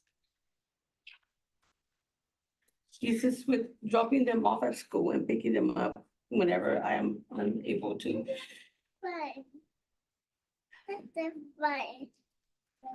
Of my work schedule, she's just down the street from New Republic, making it very convenient and ensure that they have a reasonable transportation and supervised before and after school. As a single mother, I work every morning shifts, and sometimes I do not get off work until close to midnight. Because of my work hours, I'm having Emily and Serenity attend school that is within walking distance from their grandmother's home is very good for me. It allows their grandmother to continue providing their daily supports to help me remain in my employment while ensuring both children have a safe and stable and considerate routine. Keeping Emily and Serenity together at the same school is also their best interest to provide them with a consistent emotional support and a family and familiar environment where allow our family childcare and transportation arrangements to remain reasonable. Client asked to consider this circumstances as a reasonable basic as for my apparel, though allowing Emily and Serena to remain in New Republic will greatly benefit our family. They will and to ensure that they continue receiving the support that they need. So they're both academic and emotional. Thank you for your time and understanding and considering my request. Thank you. Good morning, County Board, Dr. Gus, Esteban Hernandez of Salinas City. Ms. Varela. On behalf of the Salinas City Elementary School District, we respectfully request support of the district's decision to deny the inter-district transfer request submitted for Serenity, a TK student, and for Emily, a second grade student. Wanted to point out that the circumstances are different in terms of one having prior approvals and one not having previously been approved, considering that she is just starting kindergarten at TK. Therefore, she hasn't been in our district to be granted the renewal criteria that has been offered by the county on other cases. Their residence is, the school of residence is Natividad Elementary, and which is about a mile away from their home, and the requested school is approximately 2 miles away from their home. Our district offers support for working families for school, with schools open as early as 7:30 and expanded learning opportunities through 6 p.m. We also provide comprehensive education opportunities for students, including dual immersion, advanced learner services, and project-based learning. Just wanted to remind Ms. Varela and the county that we're here to support the girls. Do you have anything, any rebuttal of what he said or comments on what he said? Okay. No, you have rebuttal. All right, so we're at the question phase for the board. Does the board have any questions for the family or for the mom or the district? I do have a question, Madam Clerk. Who's your daycare provider or your babysitter? Who's my checker provider? Yes. It's my mom. Thank you. I'm asking you because that's one of your, requests that, there was one item that you put in our request. What was that again? Your mother takes care of your kids? Well, there's 2 grandmas, so both of them do. Okay. Thank you. Yeah, John. So as you might have heard, the county board has treated students that have previously been on an inter-district transfer as that they should be allowed to complete the grade span of the school they're in. So that's one of your children. The other one does not apply because this is a new one. So there is a potential that we could decide to grant the appeal for the one who's had their inter-district transfer granted before and not grant the appeal for the other. Explain for us in that circumstance, how would you handle the situation if that was the outcome? Well, it would be really difficult for me because I would have. Why don't you come up to and speak to the microphone? Thank you. I would be really difficult because it would have 2, so I would have 2 students in different schools, and stuff like that. So it would be really hard. And then the childcare would be like going back and forth, getting the kids from different schools. Would you consider moving the older one to the school that the younger one is in? I wouldn't want to start my oldest to a new school and have all over again because it was really hard for her in the beginning, when she was like a kindergarten. Thank you. Any questions from those on the phone?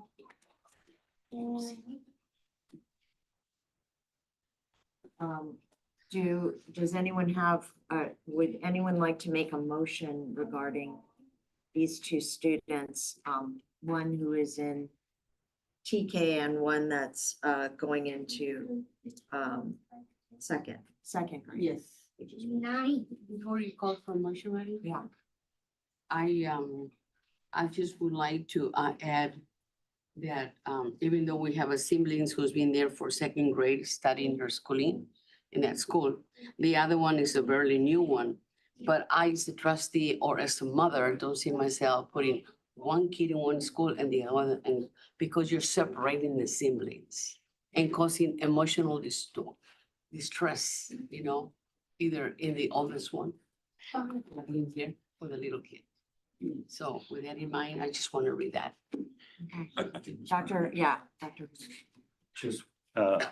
Just as a reminder, and I shared this before, the percentage that we are at in terms of inter-districts out of our district way exceeds the percentage that would be our threshold. And starting another student represents not just a grade, but 7 years or beyond. In this case, if it was TK through 6th grade, it would be 8 years of education. So I discount that as well. Just wanted to make sure that that's not forgotten. By the way, Dr. Hernandez, what are the numbers right now of the inter-district transfers in versus the ones out for this school year? I looked at before I came, I invested on that big, and we're at about 300 in and about 200 out. Okay. Approximately. I don't have the exact, but Yeah, but I mean, roughly, that's all I don't need the exact. we have another number of the denials. So Madam Chair? Yes. So following your response, you're having 300 coming in and 400 stepping out. 200. 200. 200. So how much are you losing so in between those two? 100? 100 gained. Around 100 gained. So it's about, so I gave you, I didn't specify the last figure. So we have the approved in Right. 300 plus roughly, approved out 200 and then an additional denied out, which is 120 or so of them, of which you have entertained some here. Right. Thank you for clarification. So it sounds like it's still, the ins are higher than the outs, but the numbers that we've been doing make it more even. All right. Okay, so we have that. Do we have, can I entertain a motion for these two? I have a question. Yes, please. For Mr. Hernandez, more like a question, I would like to ask if possible in future appeal, if you can provide us with real numbers of the students moving out and the students coming in. So that will give us a better idea exactly where you are in order for us to take that in consideration, because if we are guessing numbers, we don't really know what is the real number. I'll be happy. Maybe you can help us with that in the future. Yes, I'll be happy to forward that information to Dr. Best to make it available to you. Okay, thank you. That number changes daily. Probably daily, At and this point, maybe by you know. minutes, Yes. depending on what we decide as well. So thank you, Or Virginia. maybe if you can give us like the ending number for the day before of the appeal, that will help us. That would be great. Good idea. Thank you. All You right. need a motion? Yes, I'll please. make a motion. I hereby move that the student 26-27-09 and also student 26-27-10 shall be allowed to attend the Santa Rita Union School District through the highest grade offered by the school in which they are enrolled. And it shall be allowed. Shall be allowed. Shall be. Do I have a second? I'll second and then. Okay, I think Jaime beat you just by a second, Heather, so we have a That's motion. fine. That's fine. We have a motion and a second. Roll call vote, please. Annette Eastet, I have to say that this is a difficult one for me because even though we're trying to keep siblings together, it's difficult for the district because this ties them for all those years. And I think that that is hard, but I am going to vote yes.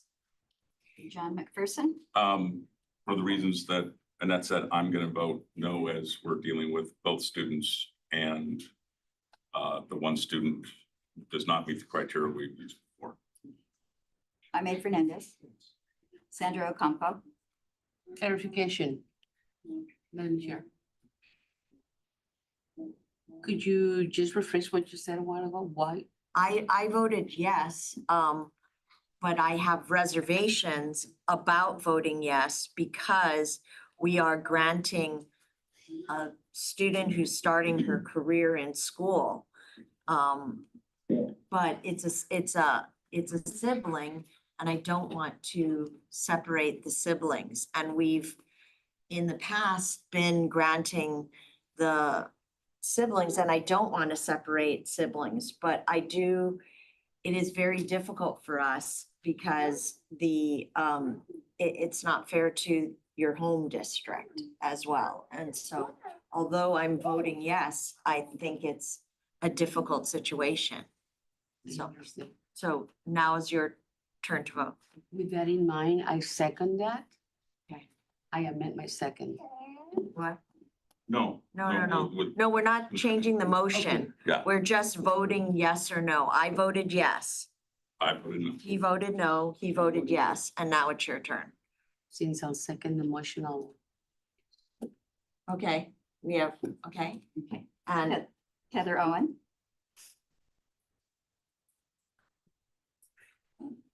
Heather Owen, Sorry, I had something new. Virginia Mendoza, I'm, Mary Claypool. This is a hard one, but I'm still gonna say no. okay, so we have 5 yeses. 5-2. And 2 nos. Okay, all right, so you were granted, so you can have your children. can go. Both. Both of them, yeah.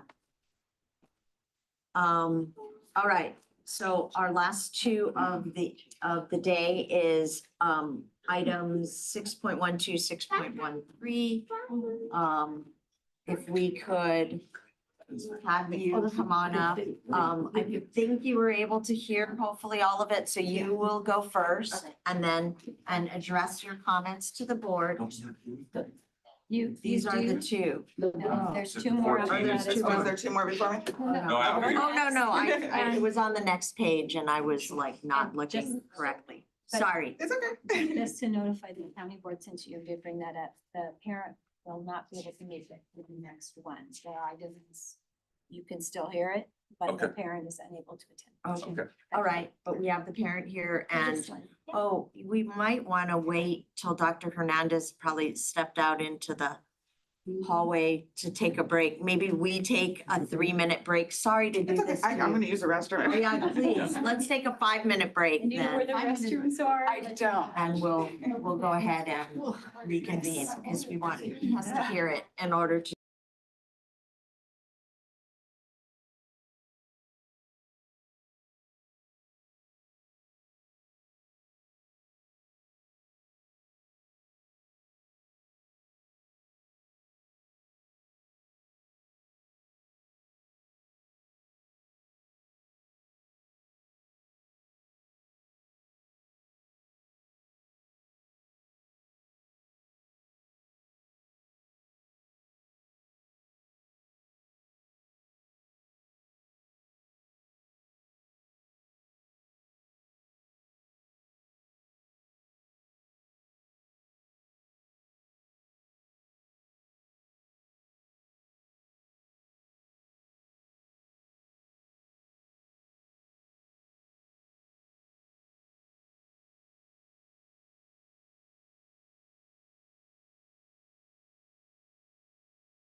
Heard everything. We don't have to introduce the staff of the board. Right, thank you. Yeah. And please go ahead. I'm behind the schedule myself. Excuse me, I'm behind the schedule myself here. So we can go back to the meeting, that would be great. Thank you. Yeah, we are. So we're on item 6.11 and 6.12. No, wait, am I in the wrong one? 613. 6.12 Two and and 13. So we have our parent here and she is going to go ahead and start us off on why she is doing this appeal. Hi, my name is Heather Morales. I would hope that everyone grant my appeal for my children. I have worked at the district for 3 years before they were born. Prior to that, my 2 oldest children went to Sparkles Elementary through the whole thing and Buena Vista. So I've been with the district for 11 years. I have very close ties with a lot of teachers and staff there now. And I spend holidays with some of them that we've become very, very close with my other children. And my twins, pretty much since the day they were born, have been in the Sparkles school, just being little dolls walking around, and teachers would take them and help and I would help in all the classrooms. I still do to this day, but not as much because I've been trying to be a mom more, but I would like to go back to work there and I've been waiting for a position to go back. So this is why I would like our in-district transfer. Okay. And so, the district, Dr. Yes. So just wanted to clarify, you mentioned, Ms. Marisol, first of all, good morning, everyone, again, board, Dr. Gus, Ms. Morales. You mentioned employment within Sparkles, but not current, Where the? Where, employed. not currently, no, because I was waiting till my children were second grade. Okay, thank you so much. So I understand that your request is for your twins to be approved and inter-district out of our school district. Their school of residence is Mission Park, which is about a mile away from your home. And the requested school is approximately 4 miles away. And as a district, again, on behalf of the district, we would like to respectfully request support of the county board to deny the inter-district transfers requested for James and Vincent, respectively, second grade students, siblings currently attending Sparkles. Again, the district is designed or has programs designed to assist working families, including before school supervision, beginning at 7:30, and expanded learning programs that go until 6 p.m. And these services provide safe, structured, and flexible options for families within the district. And we continue to provide comprehensive educational opportunities for student support services designed to meet the needs of all students and families, including dual immersion, advanced learner services, and project-based learning. Do you have any rebuttal? No, just that once there is an open position available, I do plan to go back. Eric's already been waiting for something to open so he can let me know about it. They've been trying to get me to come back before that, but I said I wanted to wait till my twins were at least second grade because they're a lot to handle. And I like working in their classrooms a lot. I spend half of my time there, so. Okay, great. Dr. Hernandez, do you have any? Okay. Any questions from the board for the mom or the district? John? Just confirming that up until now, the twins they've been on inter-district transfers and those have been approved up until now. Yes, the last 3 years. Any further questions? We have a motion. I will make a motion. I hereby move that students 26-27-11 and 26-27-12, do I have that right? Yes. Yes, great. shall be allowed to attend the Spreckles Union School District to the highest grade offered by the school district in which they are enrolled, as they have previously been on an inter-district transfer to Spreckles. So this will be good through the 5th grade. Second that motion, Madam Chair. Okay, we have a motion and a second. Roll call vote, please. Annette Easteck, Yes. John McPherson, Yes. Jaime Fernandez, Yes. Sandra Ocampo, Yes. Heather Owen, Aye. Virginia Mendoza, Aye. Mary Claypool. Aye. Okay, so you. Congratulations once again. Congratulations. And if you would like to get a plate of food before you leave, because I know you've been sitting here a long time, right through the kitchen door. I appreciated it. I ate before I came because I didn't want to be too nervous. We need to eat in front of people and not offer. I appreciate that. Thank you, guys. Okay, so our last set of inter-district transfer appeal, unfortunately, the parent is farm worker and is having to work on the fields and was not released for today. So we can choose to, I think we should take the appeal anyway, even though there is no parent presenting. We were given their information for items 6.12, 6.12, and 6.13 in our packets for the two students, 26, 27, 11, and 26, 27, 12. So we won't have the parent presenting, but we can have the district present, I mean, to us. I believe it's 13 and 14. Oh, it's 13 and 14. I 14 and keep saying the 15. wrong numbers. We are. 13 and It's 14. 14 It's and 15. 6.14 and 6.15 items, The last two. which are, the students are, the numbers are 26, 27, 13, and 26, 27, 14. For some reason, my eye just keeps going to the wrong place. Sorry. Okay, good morning. Wanted It's to. afternoon now. Actually, it has been a while. On behalf of the district, Salinas City Elementary School District, we respectfully request support of the district's decision to deny the inter-district transfer request submitted for Emir, the first grade student, and Pedro, the third grade student. Their school of residence is Loma Vista Elementary. And the school requested is approximately 2.5 miles away from their home, while their home school is less than a mile away. They currently are requesting attending Jesse T. Sanchez Elementary School in the Alza Union School District, and they reside within the Loma Vista Elementary School District boundary. I understand the reasons relate to babysitting. I wanted to make sure that there's an understanding that considering distance, the district may be able to offer transportation to families as requested. So to facilitate getting to school. And that we offer before school support through our breakfast program. Cafeteria is open as early as 7:30 and expanded learning goes through 6 p.m.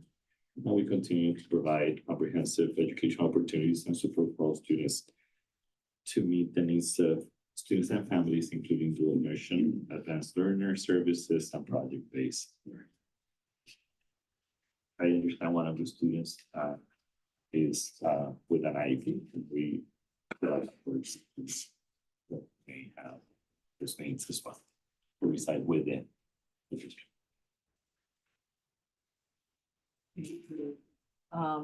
Do we have any questions for the district? John?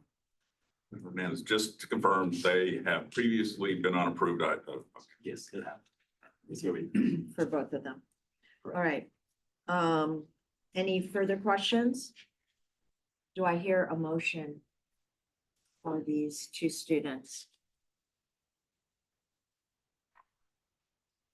I'll move. I hereby move that students 2627-13 and 2627-14 shall be allowed to attend the Alaska Union School District with the highest grade offered by the school in which they are enrolled, as they have previously been on approved interdistrict transfers.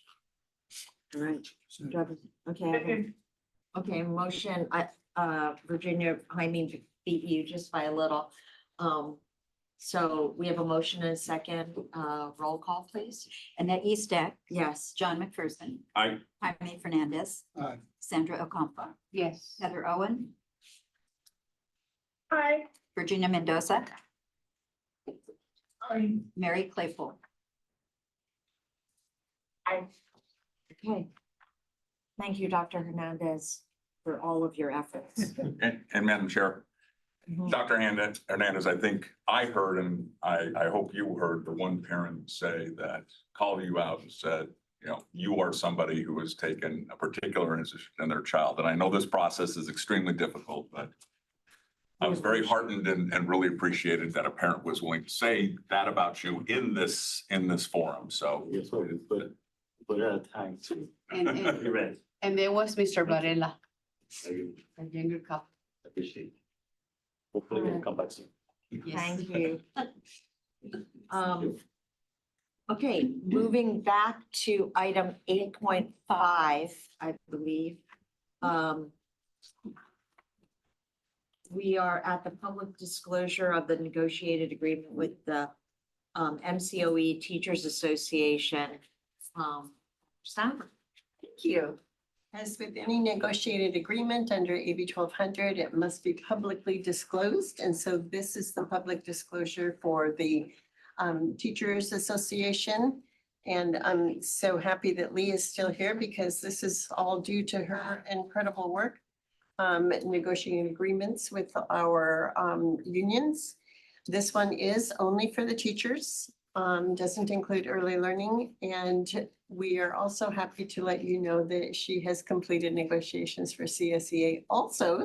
And so next month you will be receiving, 2 thumbs up on that. Next month you will be receiving the public disclosure for CSEA. So, yeah. Thank you so much to both of you. Any questions? I do have a question, Madam Chair.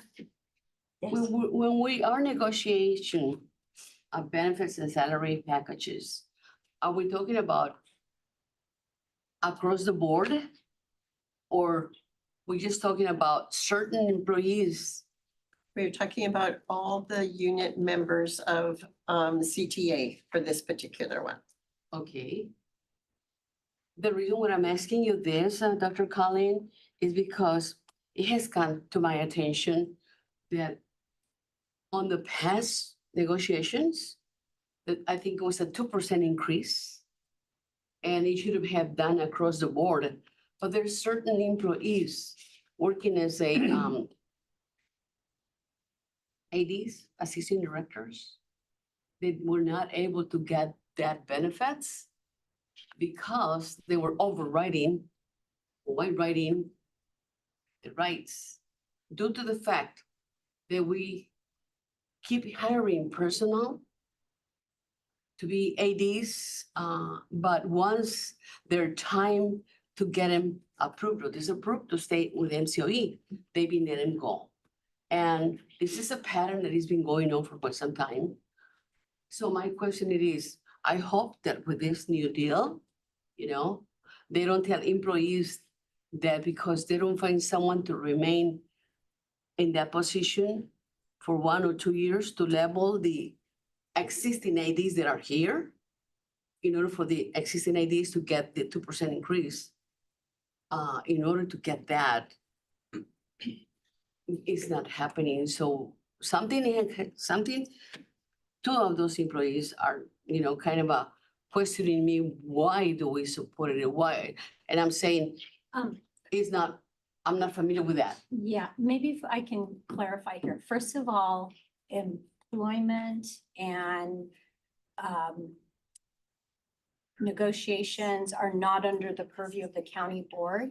So if you have any questions that come to you by any employees, I would suggest that you feel free to direct them back to HR, or you can direct them back to me, because one, you cannot help them in their role. The county board's role is very different than a district's board role. And so Yeah, it's really not appropriate for them to come to you and ask those questions. The second thing is I'm not sure what you're talking about. I don't know what an AD is, so maybe. Assistant directors, Of what? assistant director of a director. You have a director? We don't have a position called. Then I need to verify with them what are the titles. Yes, and feel Because they free did to. not get the compensation. And so there must be some misunderstanding here because when we negotiate with the bargaining unit, the entire unit receives that COLA that we give to them. So if it's the Teachers Association, everyone in that association would be getting that COLA. If it's the classified association, all members get that COLA. What might be, there may be some confusion here. Head Start, they are in sorry, I don't want to call it Head Start, our early learning program, because it's state preschool and Head Start. Those employees are in the union, but we must negotiate separately for them because every single program has to live within their program funding. So we do have a separate salary schedule for our early learning program employees. That's always been the case for ever since we've run that program. And so what you are going to see at a future board meeting is we will be coming to share some stipend information that we will be giving to our early learning program employees that is separate and apart from what we negotiate for the COLA. So I'm wondering if it could be an early learning program employee that doesn't realize that they're on a separate salary schedule or something. So feel free to direct them back to us, but we do not have any positions. I do called understand my position, that this is not the board's concerns because we don't have nothing to do with the management. But when you have people approaching you and sharing with you, it's like they're asking for you to raise their voices. So my point today is like, that's what I'm doing for today. I'm not questioning the integrity of either or, but the protocol, the process, I think we always try to do equity across the board. Of course. And that is the mentality of MCOE. So when you hear some community comments out there that is not happening across the board, then they raise your red flag. And as an elected official, even though you don't have the power, because we don't control whatever goes behind us. But in the other hand, what you just mentioned a while ago, that information should be brought to us just to get a sense of what we're doing, in salaries wise. I think it's something that I like to see. Yes, our salary schedules are all on the MCOE website. If you'd like us to send those to you, we absolutely can. I just hope you understand, it's hard for us to answer a question when we don't understand what you're talking about. If we knew the position that you were talking about or the people who have a concern, then we can respond appropriately, but we don't have that position and we do negotiate for an entire bargaining unit. So it's difficult for us to give you information when we don't know what the circumstances that you're actually talking about. I know it's painful for me to share this info because I don't It's not have the total painful. information. I'm on, in my hands. But just to the fact that they were promised, if they voted in favor of the union, they were promised to get them a 2% increase. And then when the settlement closed down, they find out they did not get it because they don't find substitutes under these people. So to me, it's like, I need to approach the board so they can just hear me at least. That's my opinion for today. I know I don't control whatever goes behind us. We have nothing to do with the management. I'm NCOE, but I think even though as a public official, you need to come into the public. And we have public today with us. Yes, and I would love for you to come into the public with all the information so that we could appropriately respond. I So know. I'm trying to meet your need. I know you're And we trying are to do the not trying to best. be defensive because we are very transparent in everything we do. I just hope you understand, I cannot respond without the information Yeah, okay. to understand what the actual question is. So I apologize. I'll reach out if they want to come through, I'll let you know. Yeah. But it's confidentiality, retaliation, all that stuff that I might not get back to you. I'm sorry. Or just get us what the actual position is, if not the person's name, and then we're happy to receive, give you any information you need. Yeah, no, that's fine. I just needed it to express it out so they can know, they can see through the videos that I did approach that. Absolutely. Thank you, Madam Chair. Thank you, Sandra. Reports from the superintendent? Yes, so just very quickly, because we are very short on time, I will pass down the report of the events and activities that I have been attending since our last meeting. But I also, in addition to that, wanted to share some very wonderful news. And that is, as you know, in the last couple of years, we have been really pushing for our migrant program to continue to be funded. And just wanted to share some good news with you that we have already received our allocation from CDE this year, and we're actually receiving more funding this year than in prior years. So to our county, so this does not mean just to MCOE, because we distribute to the districts that run their own programs, but to the county, we are now up to, is it 15 million? I'm looking for it very quickly. Ernesto, help me out. Is it? Yeah, 15 million to something. Yeah. Which in the past, that was much lower. So we increased by, what was like $500,000, $580,000. And we also got an increase for our speech and debate program. Correct. So That's very, very wonderful. good news. Wanted to share that with you. The other good news I wanted to share with you is if you drive by West Campus, you'll get a very good view. You'll see things are now torn down. They're digging up the pavement and those kinds of things. And so the project is moving along beautifully. We're very excited to see that. I also wanted to just let you know that on Saturday, our special education students will be participating in the Special Kids Buckaroo at the Rodeo. So if you're out at the Rodeo on Saturday, give a woohoo at around 11 or 12 o'clock when our kids take the field and get to experience all the excitement that the Rodeo has to offer. I also wanted to share with you a little bit of good news. I don't know if it's premature, but I'm hoping you'll put October 1st on your calendar. I received a call from Colleen Bailey from the Salinas Chamber of Commerce. And she let me know that I will be receiving an award on October 1st at the Legacy of Leadership Gala. I can't remember the name of the award. I think it was something, the Public Service Award or something similar. And so I hope you all will be able to attend. And I was very humbled and very grateful to be receiving that call. And well deserved. You're so kind. Thank you. And then lastly, I just want to, you all got my text that the state board did rule in favor of the proposal and recommendations that the county committee sent to the state board. And I won't share the details because I believe Annette's going to do that, but I do want to do a huge shout out for Annette. She was absolutely amazing. Midnight hour, we're still getting information coming in where we're having to adjust and make changes.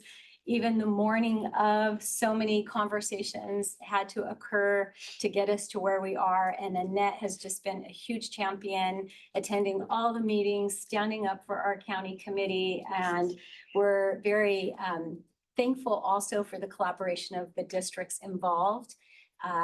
It was just amazing to see how everybody worked together through the process to get us where we're at. And I want to just state for the record, KSBW8 did put a story out initially. It created a little bit of confusion because it said that Greenfield and King City were unifying together. And so for the record, anyone who watches the YouTube video, we want to be very clear. What is being proposed for the voters is that the three existing districts, Greenfield Elementary, King City Elementary, and South Monterey Joint Union High School District, would be dissolved and two new districts would be created. One district would be in Greenfield, and it would be Greenfield Unified School District serving students in TK to 12, and another unified school district in King City that would serve students TK to 12 And the TK to 12 students that they would serve would not only come from King City, but also the component districts, San Ardo, San Lucas, Bradley, San Antonio, and Bitterwater, Tully, as it is now. So clarification for the record, so everyone knows what they're voting on. And we will be continuing to do outreach to all of the voters in both of those territories so that they all understand what they're really voting on. So with that, again, kudos to Annette. She rocked it. Thanks. And this is, Madam Chair, this is for election 2026, right? November. Coming up. Mhm. Well, actually, I would like to say 2 shout outs for Dr. Goss and for you, Annette. I think you have done and put so much time, all the stakeholders together, and I can wait to see the reaction of South County saying it's about time. It's about time, so. Bravo. Thank you. Thank you. I'll just say the early learning program report, which is what's next on the agenda.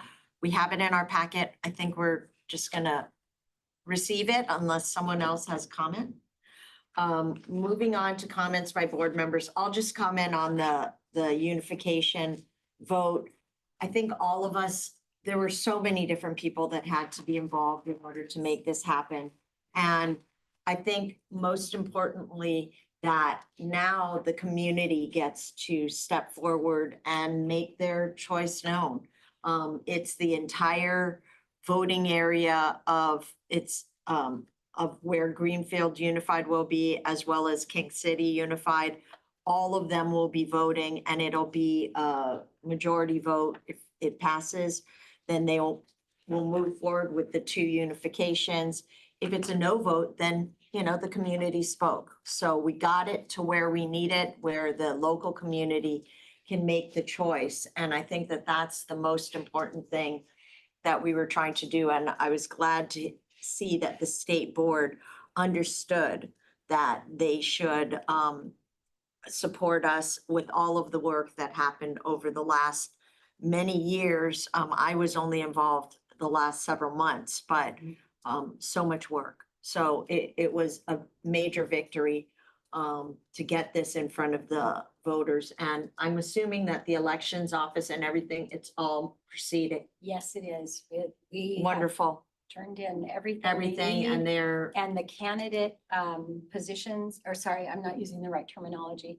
The filing window has already opened. right. So anyone who wants to run for a current seat or to be on one of the unified boards, they have from now, well, actually Monday to August 13th to file. Do we have any other comments from members of the board? John? Well, first off, again, kudos to everybody involved, you, Dr. Gus, staff. Nothing like this has ever been asked by of a county committee before, hopefully never again. And certainly nothing like this has been asked with the time pressures that we were under to get it done in the right way to support the community and the districts. So I don't think anybody's going to get a medal, but they should. So, you know, this is sometimes a thankless job, but you know, what everyone did was just fantastic. I don't have anything for legislation, but as a follow-up to the situation we're facing with these interdistrict transfers, we did have a call with the legislative director of CSBA, Chris Reef, and his staff and others, which included Dr. Gus, myself, Annette, and Heather. The first thing they asked us is, okay, how many people do you have on your board? I was like, nope, we're good. We're not a quorum. We can talk. I think it was a very, very good, positive call. I think we got their attention. I think they understand now that this is an issue that is appropriate for them to look into. They made no promises because, you know, obviously this is, you know, they've got to go through their process now. But I think they understood, you know, the severity of the issue, and you know, they will take some action, and that's all we could ask for. So that's my report. Great to know that info. Thank you. Anyone else have any comments? I do not have a comment, but I do have a question regarding our September meeting. Mhm. Because I have written down 3 p.m. Is that right? For September? Yes. The says 9 to 12. Okay. Thank you. It is I just want to clarify it, because I don't want to, Yeah. right. I Thank don't want to you. show up when you guys are going home. No. Okay. No, that's good. Point. Anyone on the phone have any comments? I these. And then we also have, Community Human Services Annual Meeting is gonna be tomorrow. Several of us from MCOE are gonna be there. The Child Abuse Prevention Council, Sandra, did you attend I'll be any there. meetings? It will be August 1st, August 3rd is coming up. Okay, great. Monterey County School Boards Association, Mary, do you have any report? No report this time. Okay, thank you.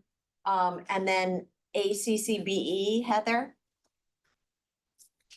Yeah, I wanted to report on two events that are coming up. One is on August 20th. Beyond the boardroom, how County Board of Education build true community, and that's an evening meeting starting at 7, free for us to attend. And then also on August 27th, behind the board, elevating and supporting our administrative and executive assistants, and that's at 12 noon to 1 p.m. meeting, again, free for us to attend. Wonderful, thank you for letting us know. Anyone have any future commendatory resolutions or agenda items that they want us to consider? Our next meeting date is the 12th of August, and we are adjourned.